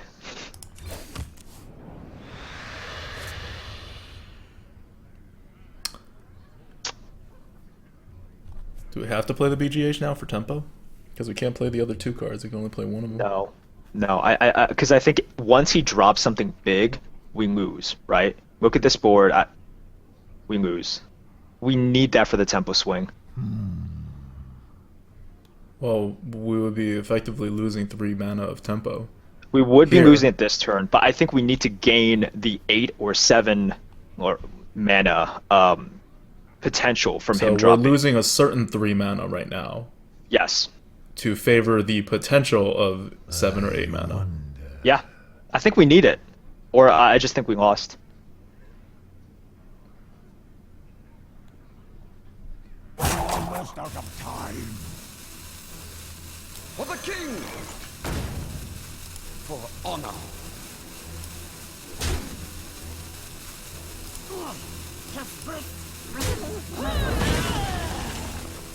Coming through. I would have done the other way. What do you I would mean have the done other the way? other way. I would have taken 3 tempo Give me a quest. over, when you don't, he doesn't have the card. I mean, I guess we do have Dark Iron Dwarf as an out too to use this big game hunter efficiently. But yeah, like what are you gonna do to this? If we had our board, we could have. Well, still wouldn't work that well. No, it still wouldn't work.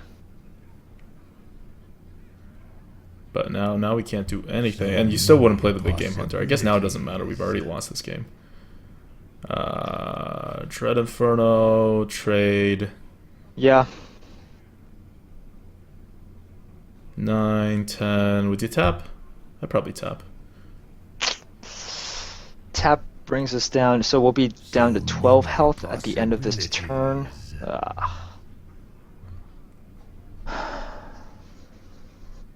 Yeah, I think I would. Okay.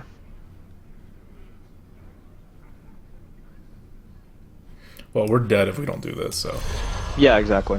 No, we definitely do this, kill off the questing.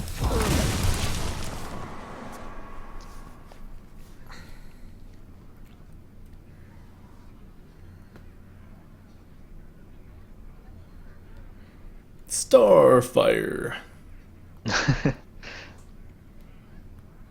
Pulls back, gonna do some BMs first.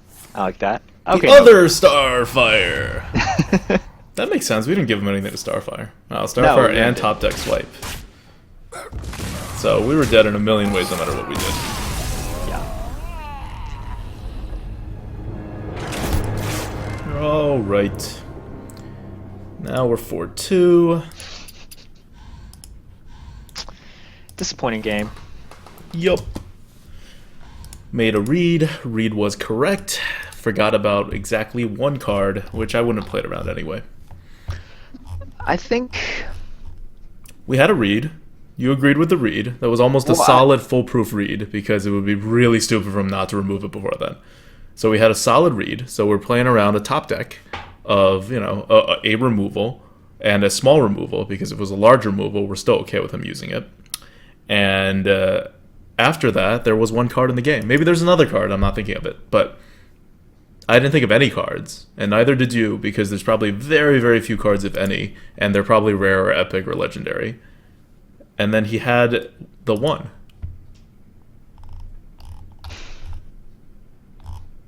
I don't know how else that analysis could have gone. So unless at that point you would throw away that amount of face damage and the prevention of that amount of face damage, or the removal of something else. Oh, my friend says Stormpike Commando. Okay, that's true. That's Right, 2 like, cards. So here's the thing. Like, I can't Oh. think. I obviously can't think of all the cards. Although at that Stormpike moment. Commando would not have made that board. Let me think about the consequences of the board. You either have either Stormpike Commando or Bomb Lobber. Those are. It's the same thing. He just gets a 3/3 body, or 3/3 body, or a 4/2 body, depending. Those are 3 tempos worth, and the card that we had on the board was going to be about 3 tempos worth. So he gets an additional 3 tempo, and in exchange, he doesn't play the Druid of the Claw, which is 5 tempo, and he has a 3 tempo. He keeps 3 tempo, so he gains exactly 1 mana of tempo if he happens to have any of those, either of those cards. He gains 1 mana of tempo in the swing and 1 additional attack. We're talking about not the like face potential- damage, but just the ability to do an attack. And Right. so it's the gain of, because in our next turn, the only reason I did that is because in the next turn we have no way to deal with Druid of the Claw. which is going to be seen in that situation probably 3 or 4 times more likely than either the Stormpike Commando or the Bomb Lobber, just based on where people pick them.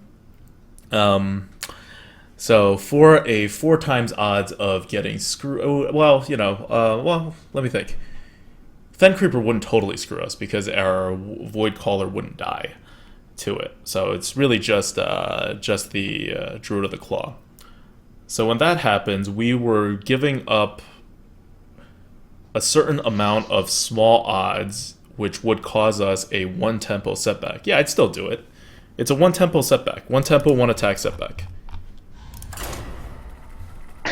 It's 1 tempo, 1 attack, as opposed to the much more likely scenario where this would have been a much better play. I'm loving the chat right now. Thanks, guys. No. So, yeah, we weigh like the pros and cons. I think this is one that this is one that I'd love to look back on and actually analyze, because it's one of those in which I just did all the math. I just did all the math. So it's whether you prefer the percent chance of the differential between a Druid of the Claw. It's 3 or 4-fold. We know it's 3 or 4-fold. Well, because we actually don't know the percentage chance. No, we do know it's 3 or 4. We just did all the stat analysis for Hearth Arena. How do you not know the stat chance that those cards are going to be picked? Well, no. We don't know. Like, there could be cards that we're missing. We missed fine. There could be cards that we're missing. That's what I'm talking about here. But are there? I really don't think so. If they are, chat would have brought it up by now, right? I haven't exactly. Well, chat is just chat's doing their own thing. I'll just say that. Do we Flame blood Imp? him first? No, we flame imp. Flame Imp. Yeah, there's nothing the mage that removes 2. No. It's the differential between the Druid of the Claw or other 4/6 versus the percent chance to hit one of those 2 cards. No! Why? I'm sorry. Aww, that 50-50. Alright. Play out. Hope that we draw into one of our 2 3s.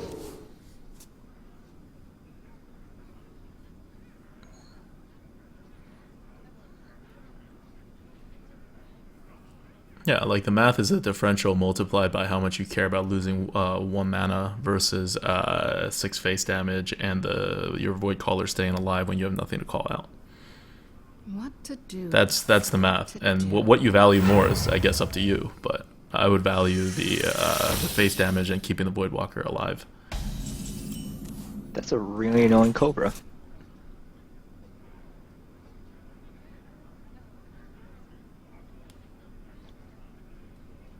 We have to Tide Hunter because we have a Dark Iron the next turn. Yeah.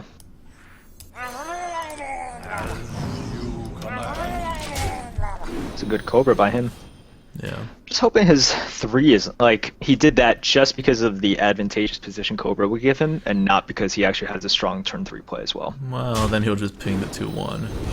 Yeah. Which is okay. Which for is Dark okay. Iron. Right, because he's looking at it right now and thinking it's okay. Yep. This is So good. we're down Alright, a we're card, good. and It's not as good. come on. All right. Well, there's not much we can do about this. We have to kill No. the Cobra. You call that a whip? Force him to have a fireball.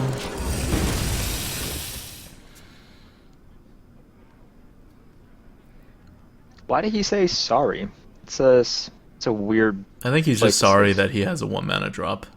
Because it Oh. would have been an infinitely stronger, like less good play for him if he didn't have anything to do with 1 mana. I guess it just seems like a weird thing, right? Like, yes, he gained an advantage by playing a 1, but it seemed like it's not something that you announce sorry for. I don't know. Maybe I have a higher standard for saying sorry. Okay, that's weird. Okay, slow turn. That's good.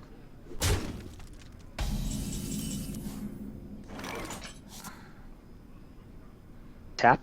Tap Earthen Ring ourselves.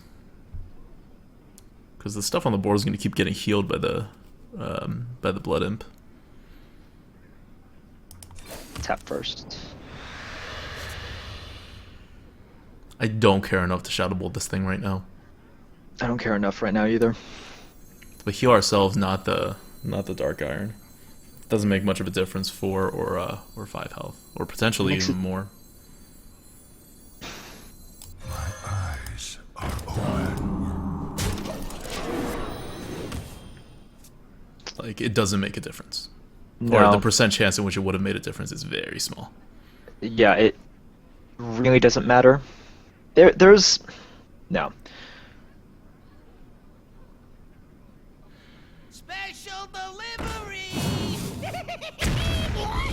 I was really hoping it hit the 3-3. I like the Blood Oath. It makes him do weird positioning stuff. So we Shadow Bolt the 3-3 and we tap. Yeah, so let's tap first.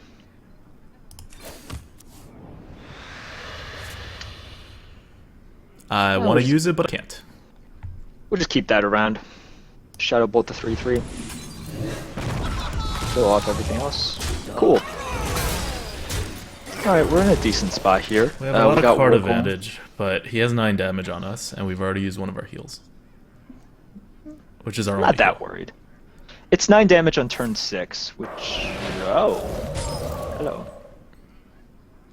He top decked that, and that's what he wanted to play. Interesting. Wow. He doesn't have a Fireball or Polymorph, or I think it would have been really easy to do that to the Dark Iron, right? On turn 4. Right. So this War Golem is really good. Well, yeah, I think this War Golem is really nice. It definitely puts him in a tougher spot, because if he wants to remove, Fireball Ping takes the entire turn. No, but Polymorph no, he Ping doesn't takes have the a. He has to entire top. He has to have top deck the Fireball Ping and his last 2 cards Yeah. shown on there. Flame Strike doesn't work. I wouldn't be surprised if he has 2 Flame Strikes in hand, right? Yeah. Oh, not at all. Yeah. I wouldn't be surprised if he Flame Striked here because he has nothing better to do. Because he has like another Flame Strike Yeah. and Random stuff. Echo of Medivh in hand, something Mhm. like that. Who knows?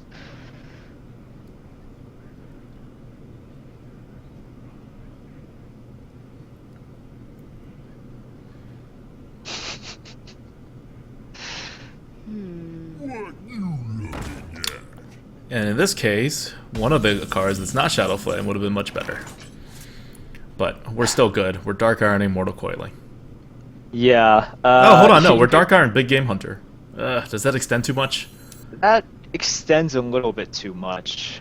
So we would purposefully give up the Big Game Hunter value. Well, I to wonder. get some Mortal Coil value and still keep the big game, I'm fine with that. Alright, so you're right. This is a little bit awkward because if we draw into something that's not 3 mana, we actually don't. No, but that's fine. We have 11 attack on the board. Oh yeah, we don't need more attack on the board. No, but that's on the fine. other hand, if he extends into the Flame Strike, doesn't he just lose? Many possibilities. Not necessarily. Our hand isn't great for it. You know? Alright. I agree with you for what it's worth. Yeah, yeah. I just think it's... if we had a hand of like solid minions, if we could replace like that Shadow Flame with a Silver Hand Knight, I think I'd go the other way. I think this is good though. Micro? Yeah, I would micro. For a little while, I catch a big punch!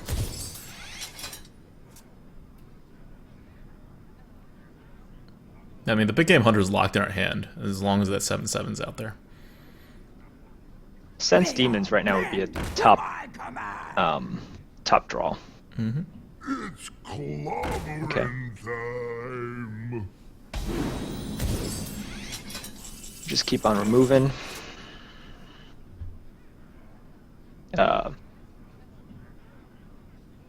Tap.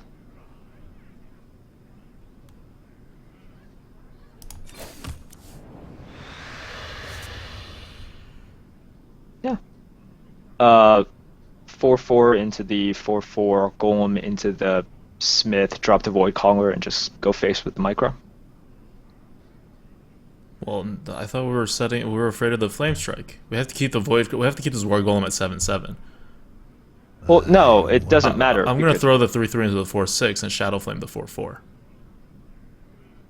What? Wait, why? No, like with the void caller out there, if he flame strikes, we still get the Dread Infernal out there. So it doesn't matter. Like I care less about the flame strike now that we drew the Dread Infernal now. You know? I wonder. Okay, but what difference would it make? This way has...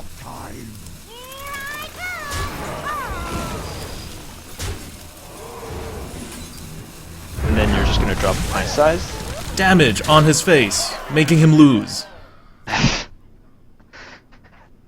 Fine.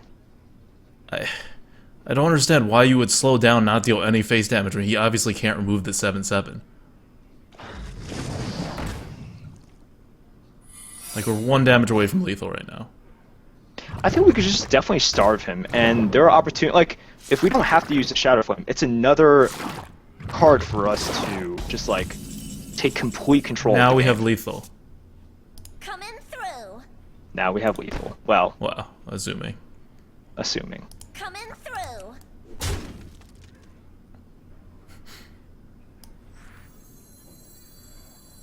Yeah. I really, really, really hope that's not an ice block. I know, It's right? about to be real bad if that's an ice block. I know. It's an epic. Okay. One shot, one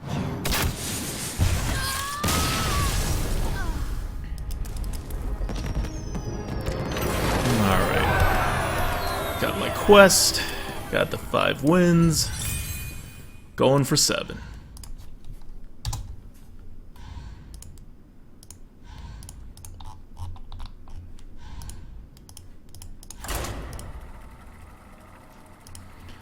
We have dealt Elven Archer lethal, I think twice now, and once to ourselves. So that's 3 games out of 7 that ended with an Elven Archer lethal.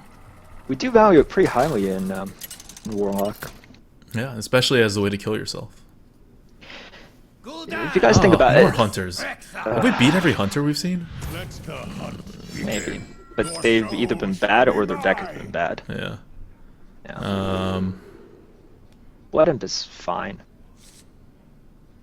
It's something to drop early game. We need to dig for faster stuff against the hunter. Yeah.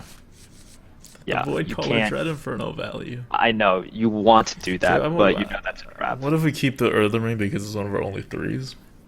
I'm actually okay with that, just because it is one of our only 3s, and it's A kind of a card. beneficial 3 for us. Oh boy, draw into a 2. Please draw into a 2.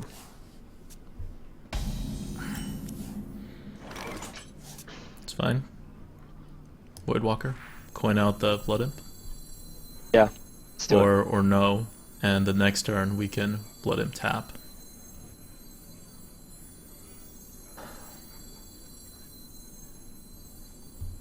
So Yeah, we don't have to coin out the Blood Imp. But It if gives we do an it this extra turn, health. yeah, no, the extra let's health do right this. now, The extra health might matter. I think it will matter. I think the upside is good. We still have other 1-drops, and we have 2-drops to draw into. Mm-hmm. The Elven Archer next turn is not terrible, Depending. depending. We'll see. We'll see. Okay. The Elven Archer is not really useful. This Oh, is pretty useful. that's pretty useful.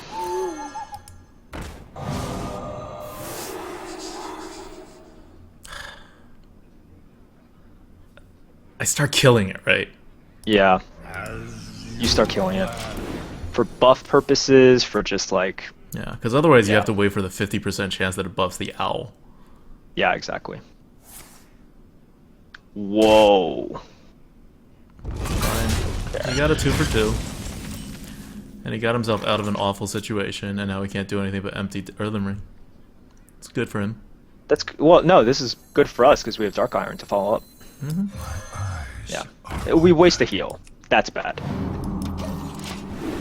But... Thanks. I can't even say you're welcome. These stupid limited emotes. I know. What is the closest to... there's nothing even. Everything's a taunt. Every emote is a taunt. Alright, well, we may get assuming something to that's bounce. Oh, yeah, so I'll get this freezing- bounce off and then play the Stormwind Knight. Whoa, wait. Why aren't we Dark Ironing the Blood Imp and having that getting bounced back? Because we want the... I Don't we want the No. Earthen Ring bounce back? No, I want as much tempo on the board as possible. Do you not? That's how, like, healing is fine, but right now we're in a dominant position. We push that position. fine. If it's a snipe, Oh god, if it's a snipe. I wonder. That sucks, but god, I want to say that's a freezing, don't you? I'm sure, almost certain it's a freezing, but if it's a Right. freezing, this is so easy to just bounce the Earthen Ring back and we can heal ourselves later. I know, but And we still kill the wolf. I'm willing to do it. I'm willing to do it. Are you? I also don't want to sack the Blood Imp. I'm okay. It's rope. It's up to you. Sure, send the next guy. Alright, that worked.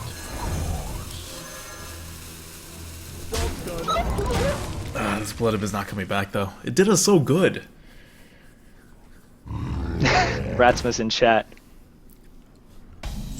So wait, are you still here or what's going on with you, man? Yeah, so we can take care of this and just drop the Silverhand, right? Yep. Yeah. We So, could, yeah, if we 4/4. Elven Archer and Stormwind, we throw too much away. Yeah, 4/4 first.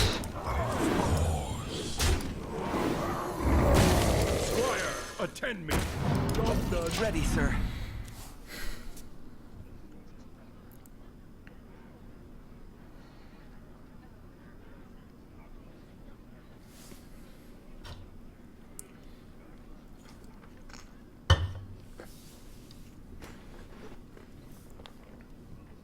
Ready to ride.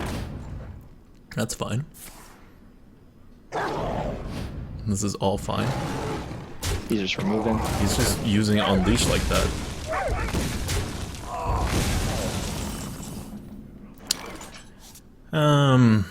Dark Iron Tap or Dread Inferno? Dread Inferno. Yeah, I think Dread Inferno is better.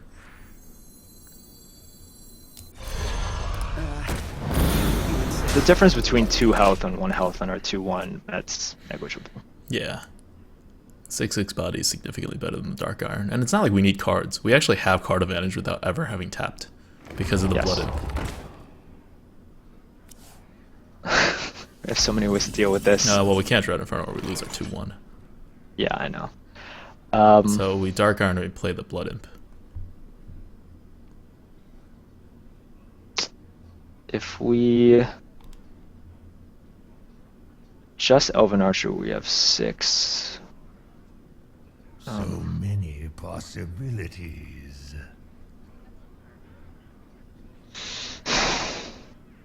We Dark Iron and we play the Blood Imp. When we have 3 cards in our hand with initiative. Yeah, that's fine.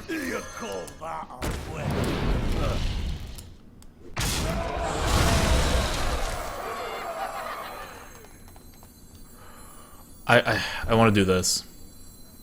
You want to do that? Yep. Because if he has an explosive shot, I want to keep the 4/2 alive rather than the 2/1. 4/2. Wait, what? The 4/2? What do you mean? You're keeping the 4/2 alive? The Dark Iron becomes a 4/2 if he explosive shots in the middle. Otherwise, if I put it in the middle, he explosive shots the 4/4. It kills the Blood Imp, which is more valuable than the 2/2. So it's like, what do you? The value 4/2 more? becomes well. I value that's why I said I value the 4/2 more than I value the 2/2. No, it's Or the Blood whether Imp. you value the Blood Imp more than you value the The other 2/2. one. Yeah, I value the Blood Imp more than I value the 2/2. Okay. The only problem with that is that it does block the Dread Inferno, but we can Stormwind, Micro. So It doesn't quite work. possibilities. Doesn't quite remove everything on the board.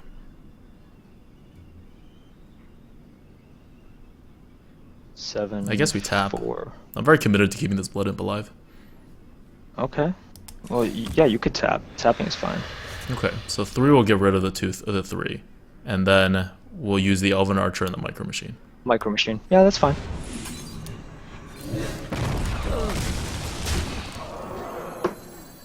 And now it doesn't really matter. This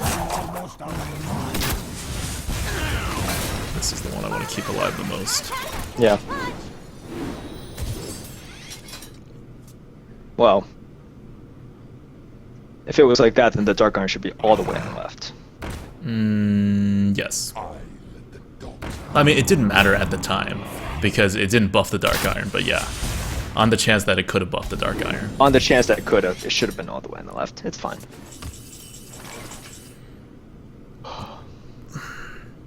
Well, we Void Caller and Stormwind Knight. That's definitely happening. So Just we trade. keep the micro alive. Yeah, we keep it alive, and then we trade everything else.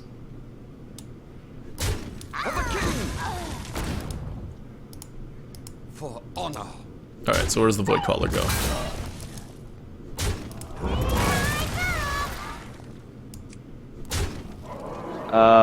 We do the same thing. Void Caller, like, All the way on the left. yeah, that's fine. I mean, we do want the doesn't Void Caller to really- actually die, though. That's the difference. Yeah, that's the thing. Like, we actually don't care for the Void Caller dying.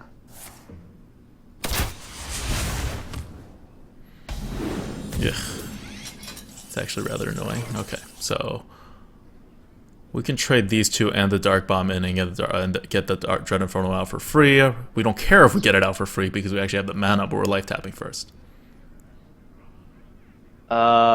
If we tap, is there a chance we get a subpar demon? That's like, that costs more than like 1 mana? We don't care. We have mana? mana. Okay. This is even better. Yeah. Oh no, this is not better. We can't play. Oh no, we don't play. We don't need to play the Dread Inferno. Play the Dread Right. Infernal.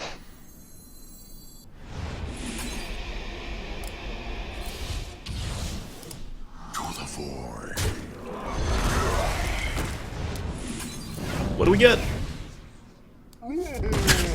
Not good, but we'll play it. Yeah, Sure. For honor. we'll play it because it doesn't actually Unleash doesn't actually affect it because if he unleashes, all the dogs die when that thing dies, and it'll just kill the Blood Imp. Yeah, it's good against Unleash. Okay. All right. So to people who have issues with Blood Imp, look how much good it did there. It got us the board in the very beginning. It stayed around. It's a card that's still relevant in the late game as far like it beats out any 2-drop in the late game if you draw it, if you like top deck it. Yeah. It doesn't quite beat out a 3-drop, I don't think, in terms of value. But all right, guys. 6 wins. You guys can help me answer this question. What the hell is my free cams? What is this? You guys are talking about this. I am not with the hip happening crowd. Why does that sound like a porn site to me? It probably is, because I think Ratsma introduced it, so I expect nothing Why? other than porn. Let's not take porn recommendations from Ratsma in the arena coop. Oh. Let's go on to the next game. Anything with free in it or just makes me think of porn. I don't know why. I feel like that's right, one of so- the only things that you would very explicitly advertise. So the As chat being is free. laughing at the fact that I don't know about my free cams. I'm guessing you don't know about it either? No, like not the website, no. Right, But there right. must be a Like, I million of them guess that I are like wouldn't that because it's not like it's not like I was brilliant and I thought of it. What else would it be? Right, like and that's fine. I like to Like what Kind of. non-scam, non-porn thing has the word free in it? right. That's pretty fair.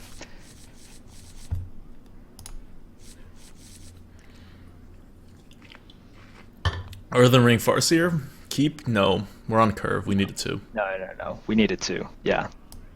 We have ones as well. Let's Yep. draw into that Flame Imp.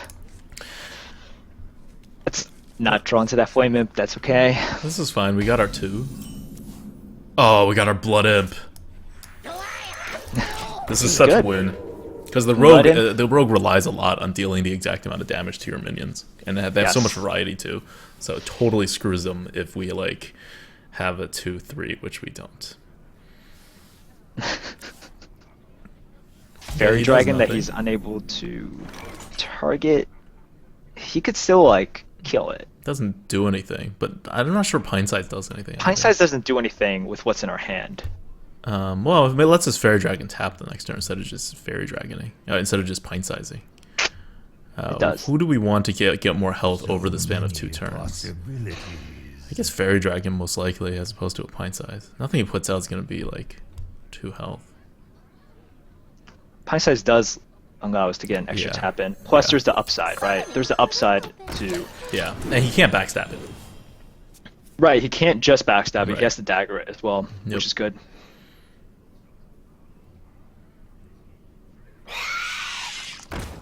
Creeper. Okay. Okay, that makes Pint Size actually the better card to be out there. So now we Fairy Dragon tap. Yeah, let's tap to see what we get. I can't see anything better than.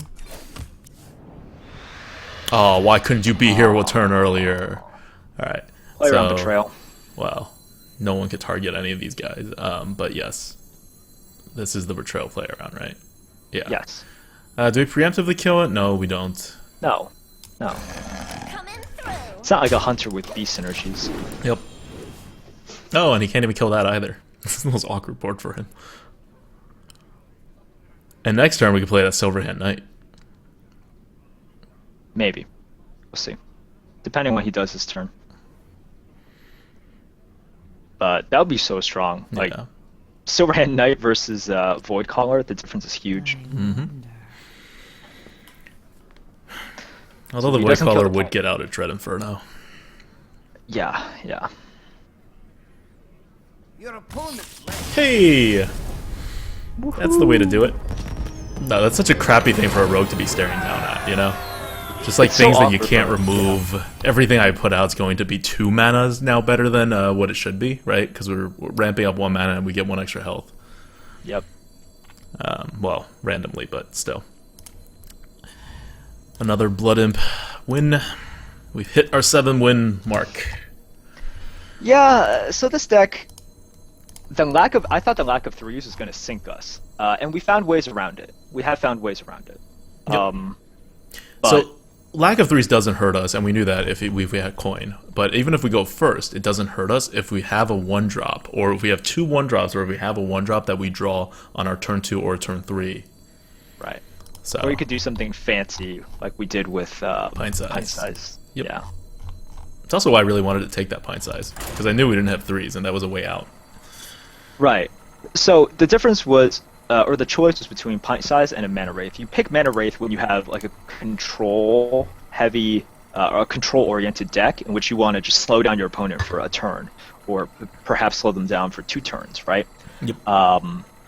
We don't want to slow, like, this. We gain more with the upside of Pint Size than we gain by pushing down our opponents. Gul'dan. Yeah, we're not mean. We don't push down our opponents. Sure. Asked for it. Voidwalker, Dread Inferno, Shadow Flame, Voidwalker, Murloc, Tidehunter. Great. Questionable against a mage, but Decent. there we go. Not awful. Not awful.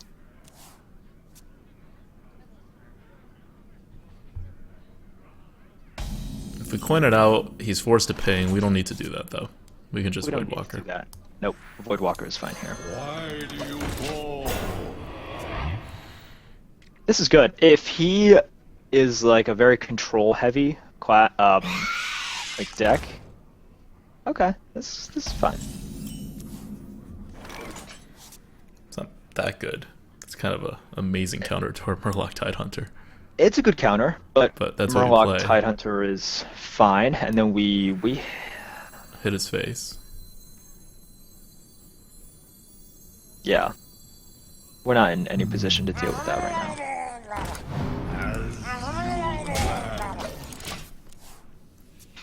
He has to ping. It's the one good part about Murloc Tidehunter. It does get you the board. It's like a super inefficient innervate that can't ramp out anything. Right. Well, going into his turn, like making him waste that 1 mana is so valuable. Mhm. But depending, I don't know if that's what he wants to do. He has to. Pretty much has to. Oh, he can even play something. Ugh.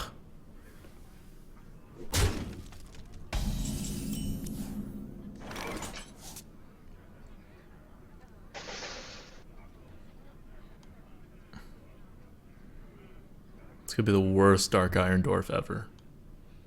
To It kill does the something. Secret Keeper. I know, it does do something. I think we do it. Yeah, I think we do it. I wonder. Because it's either that or the Void Caller. Okay, so another thing to consider. We could just play Jungle Panther in anticipation of his turn 4 Water Ellie and then Dark Iron that. Because we actually have no way to deal with Water Ellie right now, right? Well, no, Dark Bomb. We have Dark Bomb. Okay. So if we Dark Iron this, we Dark Bomb next turn, we don't have a play, or we could just play If we Void Jungle Caller. Panther, he's gonna run both of that in and kill our Voidwalker. Well, no, then we would proactively kill the Secret Keeper. Oh, okay. Well, then he's gonna kill that and get 2/1/1s, Yeah. which we have no way to deal with. So many. So I don't like Jungle Panther. I think it's Void Caller or Dark Iron.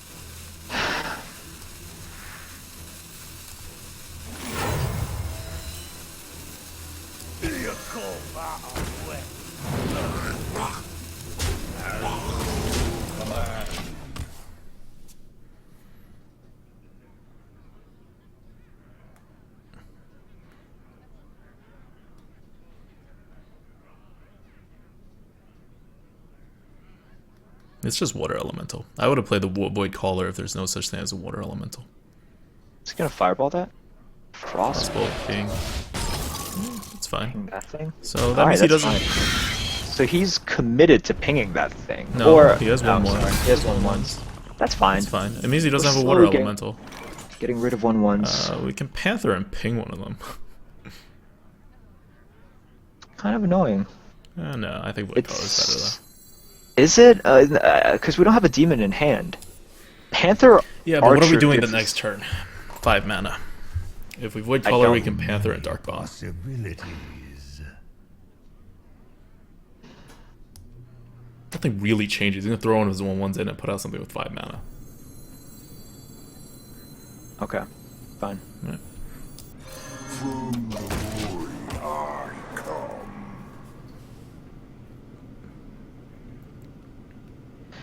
I think there's also something to be said if you.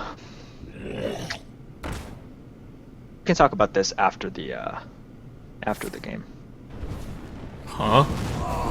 No, it's an explanation for why. No, like, I mean he kinda wants like to. mind games. Oh no, he doesn't want us to be able to kill off our guy. Yeah. That's fair. We don't want to kill off our guy anyway. We're gonna Dark Bomb that. Jungle Panther Dark Bomb. Jungle Panther Dark Bomb. Yeah. Gonna wait a little. Make it not seem so obvious that this is our preferred Yeah. play. So many. All right. So while we wait, because we wrote. Well, we can online- Elven Archer, Micro Machine, Dark Bomb, and actually clear board. I actually like that better.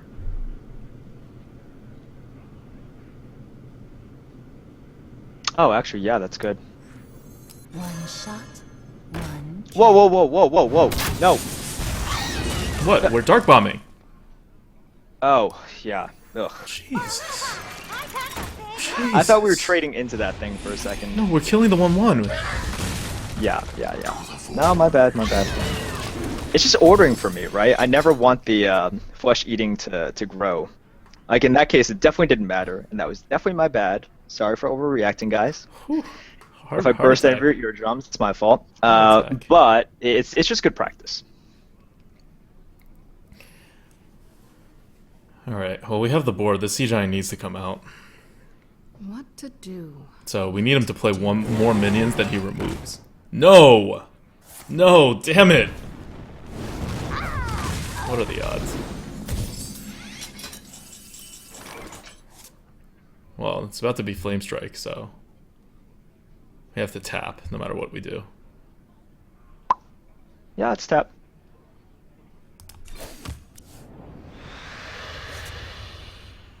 It's not very helpful. Wow,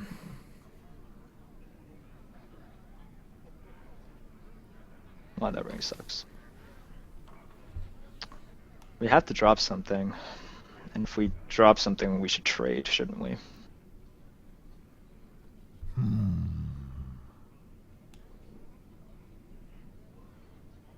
I mean, we should trade anyway, because yeah. Yeah.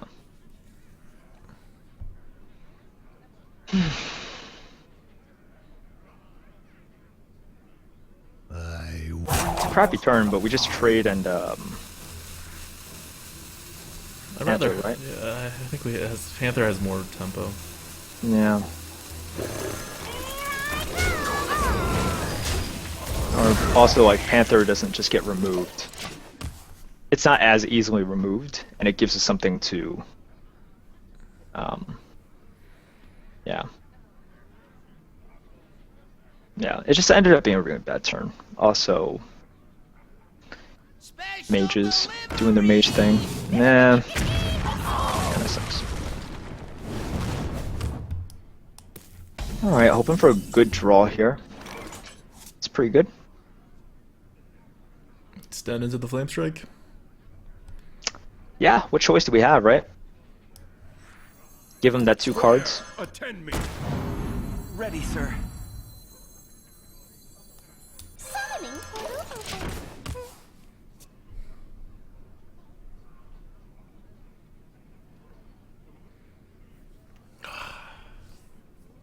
Just needed to drop 2 things or to not ping. How hard could that have been?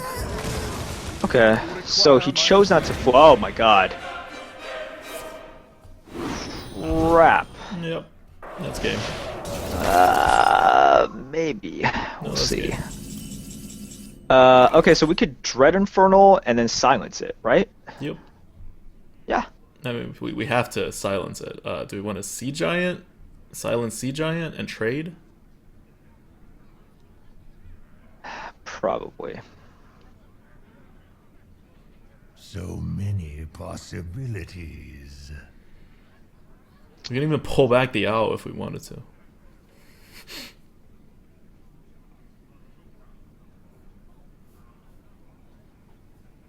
No, we need as much tempo out there as possible. The owl's not coming back into our hand. So many possibilities. Because the Dread Infernal doesn't actually kill the Antonidas. It doesn't kill the Antonidas. The Dread Infernal gives us an extra 2/1 on the board that we can do something with, right? If we Dread Infernal first. Fine. You know what? It's probably like that anyway, because he's gonna eat the 4/4 with the 5/7. Yeah.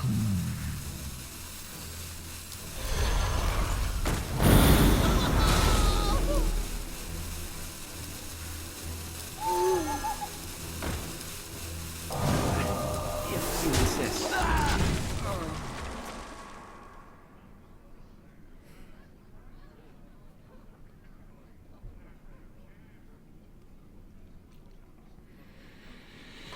So he has a fireball. We know this. Yep.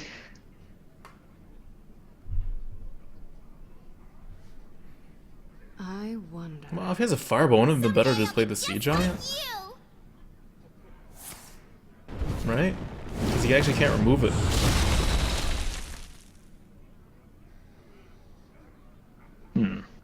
Yeah, I think we should have Sea Giant and pulled it back. No. We keep on forgetting about this. So chat is reminding us we could have silenced the 4/4 that was frozen.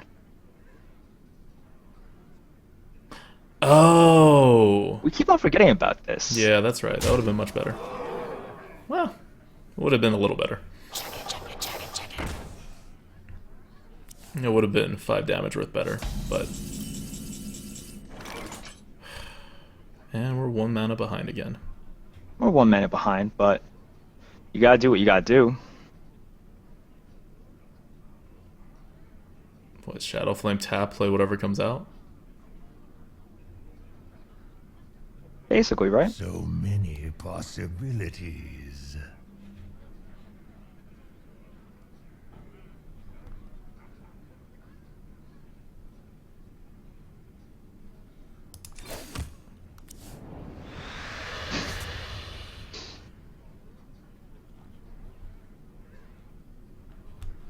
Attack phase, Shadow Flame. We can't take another hit on the face. We can't take another hit. It's not happening. He's killed us on 1 mana differential for like 3 turns. Yeah. I'd play the Ghoul. No, there's no point in playing the Ghoul.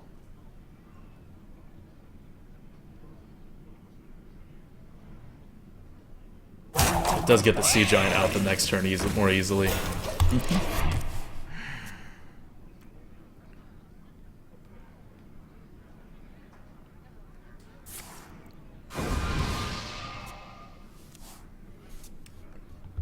The Sea Giant could have been out if we were 1 mana differential different. This Sea Giant could have been out like 5 turns ago. Yep, always a little bit behind.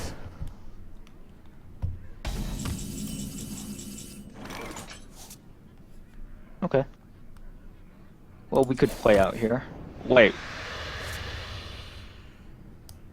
But you wanted an Earthen Ring and then Sea Giant? Yeah, why not? I didn't really feel the need to. I don't know.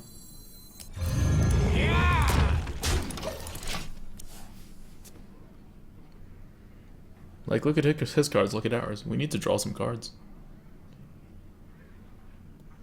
So he does that, we bump it in. We still would have had a 3-3 on the board. I think it would be useful, especially for what he puts out now. Because Yeah. we just need something to respond, right? We need something to respond back. Mm-hmm.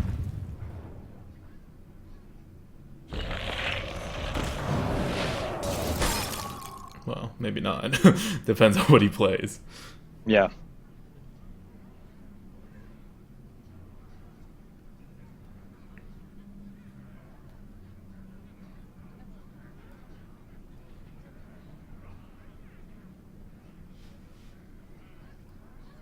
What to do? What to do? The light does not discriminate. Alright, would have done something. This game. Well, not technically.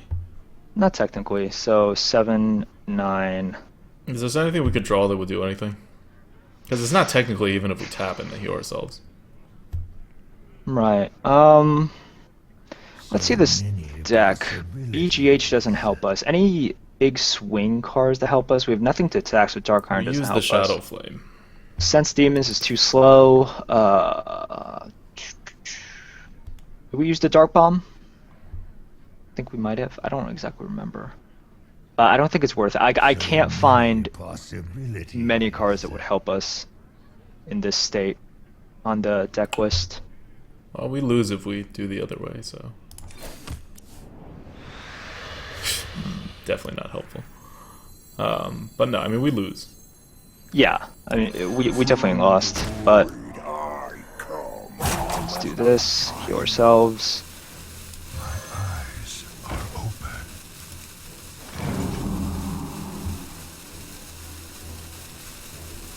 Oh, I can't play that. Nope.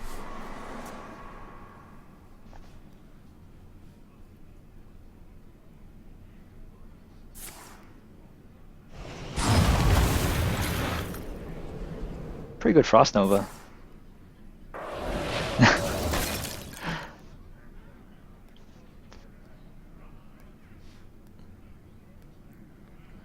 Oh, why would he not just go face here? Come on. I think he's going to. I think he's just planning his next move. There's no way he's not going to go face. Right, okay. I figured his next move would just be a Flame Strike, no? Well, if he just doesn't have Flame Strike. He's possibly thinking about like the next Shadow Flame, which we don't have. Yeah, that's it. Well played, GG. Hey, Shadow Bolt. Well played. Dread Infernal for the big finish. So yeah. Wow, that doesn't actually. Pick the right one. Yep. I wanted 1 damage on everything. You just want to damage ourselves. Yup. Alright. That is 7 wins. It's a crappy way to lose that last game. It's very, very frustrating. Just because he did something that I guess it could have been expected, that when you have 7 mana, you just play 1 card and you ping to remove our 1/1. But I think more people, more often than not, would have either played a big card, played 2 cards, or removed and played 2 cards. I think that was a much higher % chance. Yeah. Because when we tap in, like that, we basically did the equivalent of give him 2 innervates when he didn't allow us to play the Sea Giant. Whereas if we were allowed to play the Sea Giant, we would have gotten an innervate. So that's a 3 innervate swing on that turn. and there's not really a good way to recover from that. Yeah, it was just really frustrating being off by Sea Giant. That little amount. Yeah. Unfortunately, our misplay on the not unsilencing the knight didn't really come back to bite us in the ass. Like, that wasn't really It's the 5 difference. damage. So. It was a difference of 5 damage. That's It all was a it difference was. of 5 It's a difference of damage. 5 And- damage, face damage that he wouldn't have had. Because we would silence it, we would Dread Inferno, and then we would trade everything in. Yeah. Or we would silence it and then pull back the silence probably, and Dread Right. Inferno and send everything in. So before we started this, I think I predicted like 6 wins. You predicted like 5. Yeah, I can't say I'm extremely disappointed in the end result, but I think No. the games that we lost were a bit frustrating. Yeah, So. it's just the games that we lost because we lost them by like inches. Yeah. And I don't mean like in the end it looked like we had any shot of winning it. I mean there was a time in the game when something very, very low percent chance and unexpected happened that would not happen in more than like 90% of the times. And that caused the swing. Yeah. So it's a game like that. You always have to play to maximize what like okay. So if you're up a lot, you want to take no chances whatsoever. But you don't get up a lot until pretty late in the game if everything goes well. Typically, you're picking between percent chances, and when you pick between like 60 and 40, you make the right play. He does the thing that's 40% likely to happen. You're not, there's nothing to say about that. That's going to happen a huge amount of times. But the lower that percent that what he can do is triggered, typically you set yourself up for bigger swings because you can't keep playing around that and still gain the tempo and the card advantage and the things you need to live. So not only is it a lower percent chance that happens, and you're like, oh, how did he just do that, or like he couldn't know, or he had the cards, but also the swing is almost proportionately bigger than the 60-40 swing usually. So there's like a double amount of how one decision would be able to swing the game going on, and in this case we had that turn where we I think we made the right move because the other move was really slow and didn't clear his board, but then he put out a Yeti and then he cleared our board and locked us out of our next play all at the same time, while having being mage and having the potential to have a flame strike, which means we didn't even have an alternate play. The Warlock's alternate play is always to tap and then spread wide. We didn't even have that. I'm just loving the chat right now. I'm sorry. What is chat Chat is doing? hilarious right now. I Well, should they're probably talking look back about, into chat. me and objectifying me, which I love. Yes. to, I mean, a that's why you large do degree. this. That's why you're on the stream. So guys, I will be streaming on Tuesday. Do you have a co-host yet? Yes, it's going to be Lucas from Basketball. Oh, Group, that's remember? right. It's gonna be Yeah, Lucas. yeah. We bumped our last co-host that was going to co-host with Merps because we were doing the tier list and we were really busy. So Lucas will be on the Polterlizer for next week. And if you guys are new to the Arena Coop, we are not doing another run after this. It's just one run for the Arena Coop. I think there was once where we went on after this, but that was only because we got like 1 win or 3 wins or something really low. Yeah. So this is disappointing. Like, we get 12 wins yesterday, we get 7 wins today, and like you can never be severely disappointed with 7 wins, but No. obviously we're always hoping for better. I saw one comment in the chat. It's like, "Holy shit, you guys are tryharding." Yes, we are. Yeah. Oh, That's yeah. what we do on this. That's what we do on Sundays. That's what we usually do on Tuesdays when we're having fun. We're try hard. That's what's fun for us for the most part. For the most For part. the And then most part. sometimes we do like the Hearth Arena worst pick draft. That which was a very fun. good run. That was a very good run. Very We got fun. 3 wins That was out the of it. It was Proudest like 3 wins I've ever gotten.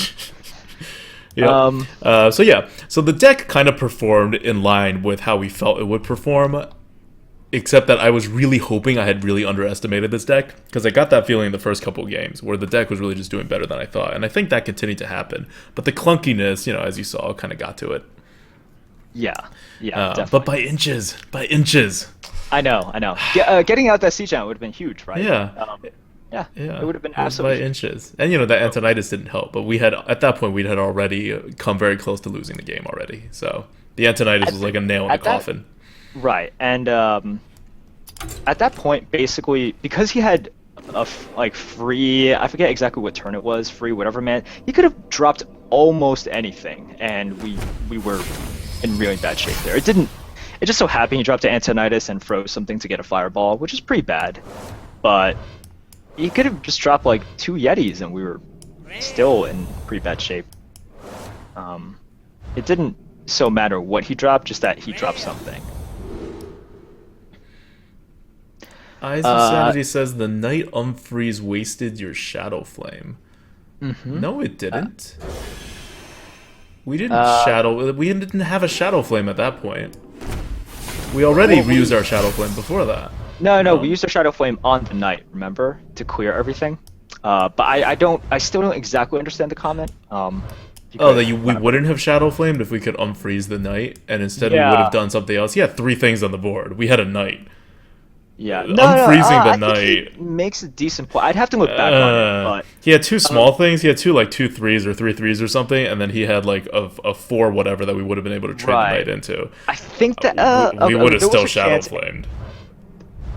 I'm not sure. We might have been able to take care of it, or we might have been able to push it so that once. No, what we would do is we take the Knight and we throw it into the small thing, and then he would have 2 things on the board, but then we can't play anything else because we get Shadow Flamed. I mean, we'd get Flame Striked. Right. I think that you would still Shadow Flame in that case, because you get 2. You get 3 for 1. I mean 3 for 2 when you Shadow Flame, and that's the value Shadow Flame gets. Yeah. We'll just say that that was one of those turns in which you can't accurately predict, like, here's exactly what's going to happen. Yeah. So it definitely would have changed the game. Maybe for better. Like, would it have been right to just hold a Shadow Flame until you could get like 2 for 4 value?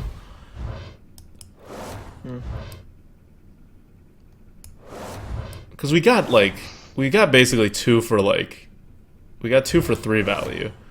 To be able to get 2 for 4 value, he has to have 4 things on the board. That's weird, right? You don't sit there thinking, oh, he'll have 4 things on the board. I mean, maybe that's why I don't think Shadow Flame's as good of a card, because I don't hold for the 4 for 2 value. I use it as soon as you can get 3 for 2. Chat, by actively typing Merps Flex now, I'm actually going to be super conscious and not even do my because sometimes I stretch, right? And then I don't notice that I have stretched until I look over at the chat, and then they are... Isaac Insanity says you could have used the Knight into Antonitis, then you would have used Shadow Flame later on. We didn't use the Shadow Flame to kill the Antonitis. We did. What? Well, did we really? We used it to kill the Antonitis in addition with 2 other minions. He put down like a Sorcerer's Apprentice plus something Was else. it the Antonitis? I thought the Antonitis turn, if we had unfrozen, we would have thrown that in. No, we didn't have a Shadow Flame. We did not have a Shadow Flame when he dropped that Antonitis. Right, he's saying that, like... He's talking about an earlier... Well, the time when we could have done that, the time you're remembering with the 2 small drops was an earlier turn. I'm 100% sure about this. No, we took the Antonitis, we could have unfrozen and then used the Dread Inferno and then trade it in. But we didn't Shadow Flame that turn. We already didn't have a Shadow Flame. No, it wasn't that turn. It was the turn after that. The Antonitis was left over. It was like a 5... Oh, the Antonitis was left over and then we Shadow Flame that turn. Yes. Yeah. It wasn't on the turn that the Antonitis was. Yeah. I see. That's fair. No, that's fair. I mean, things would have been different. He would have played that differently, I think. Well, and I don't know. Will we've gotten more value out of that later on? That's not certain. It was definitely a misplay to not unfreeze it. Just for the 5 face damage, but yes, exactly. Questionable whether he would have overextended into bigger cards or something. I definitely think it would have made a difference, just because we say 5 face damage. You saw how he played. He was just going to pump out everything, freeze us, and then go he did that after we Shadow Flamed. Yeah, he did that after. And he was even hesitant because he was like, maybe they have a second Shadow Flame. Right, or exactly. He was hesitant, maybe he was like drinking coffee or something. Who knows? I think everything would have been different. And our opponent was he wasn't a bad player by any Yeah. means. So No, he played that. I mean, he played the whole thing very well, right? yeah. Like, he wasn't getting Yeah. taken face damage, so he used his hero power very liberally. And in the end, we had drawn a lot of cards, and we had gained a lot of card advantage through good trades on the board, and he was still able to have cards. Like, even before the Antonitis, he had cards on us.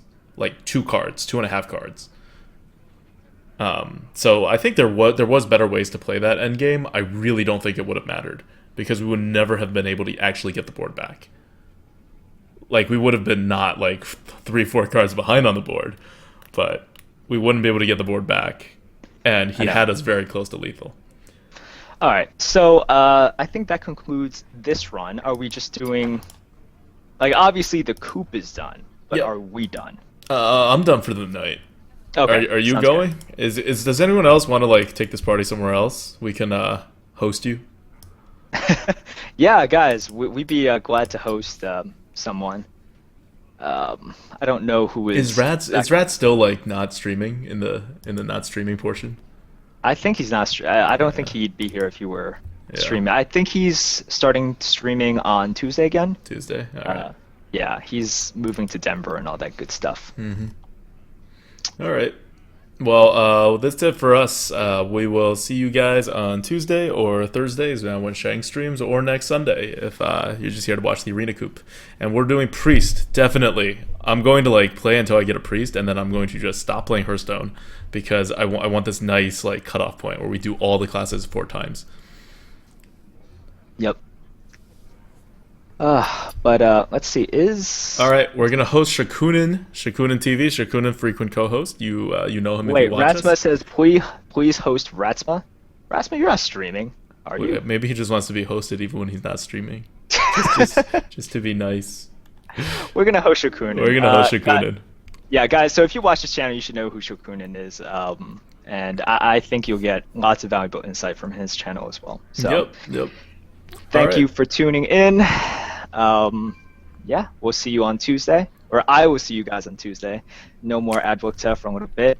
I think Natasha. Hey, will be there. I may see you guys on Tuesday too at night Uh-oh. if I don't have to work late, like, for the second run or something. Merps All is right. like, no, stay away. Well, I was thinking of having fun and having Natasha pick all of the drafts, like the draft picks, and seeing how far I can get. I don't know if I will be able to get more than 0 wins, because she will Wait. not know what curve is. So I could end up with something But like... we did Hearth Arena drafts. We did Hearth Arena worst pick drafts. Yeah. But Hearth Arena worst pick drafts curves low. So you can always have something to play. I might actually miss my first 4 drops because she keeps on picking, like... I can't think of a card that she, like, I don't, maybe she has a thing for War Golems. I don't know. So she just picks War Golems over and It's gonna over. show you a lot about your girlfriend then. See what cards she well. like instinctively wants to grab.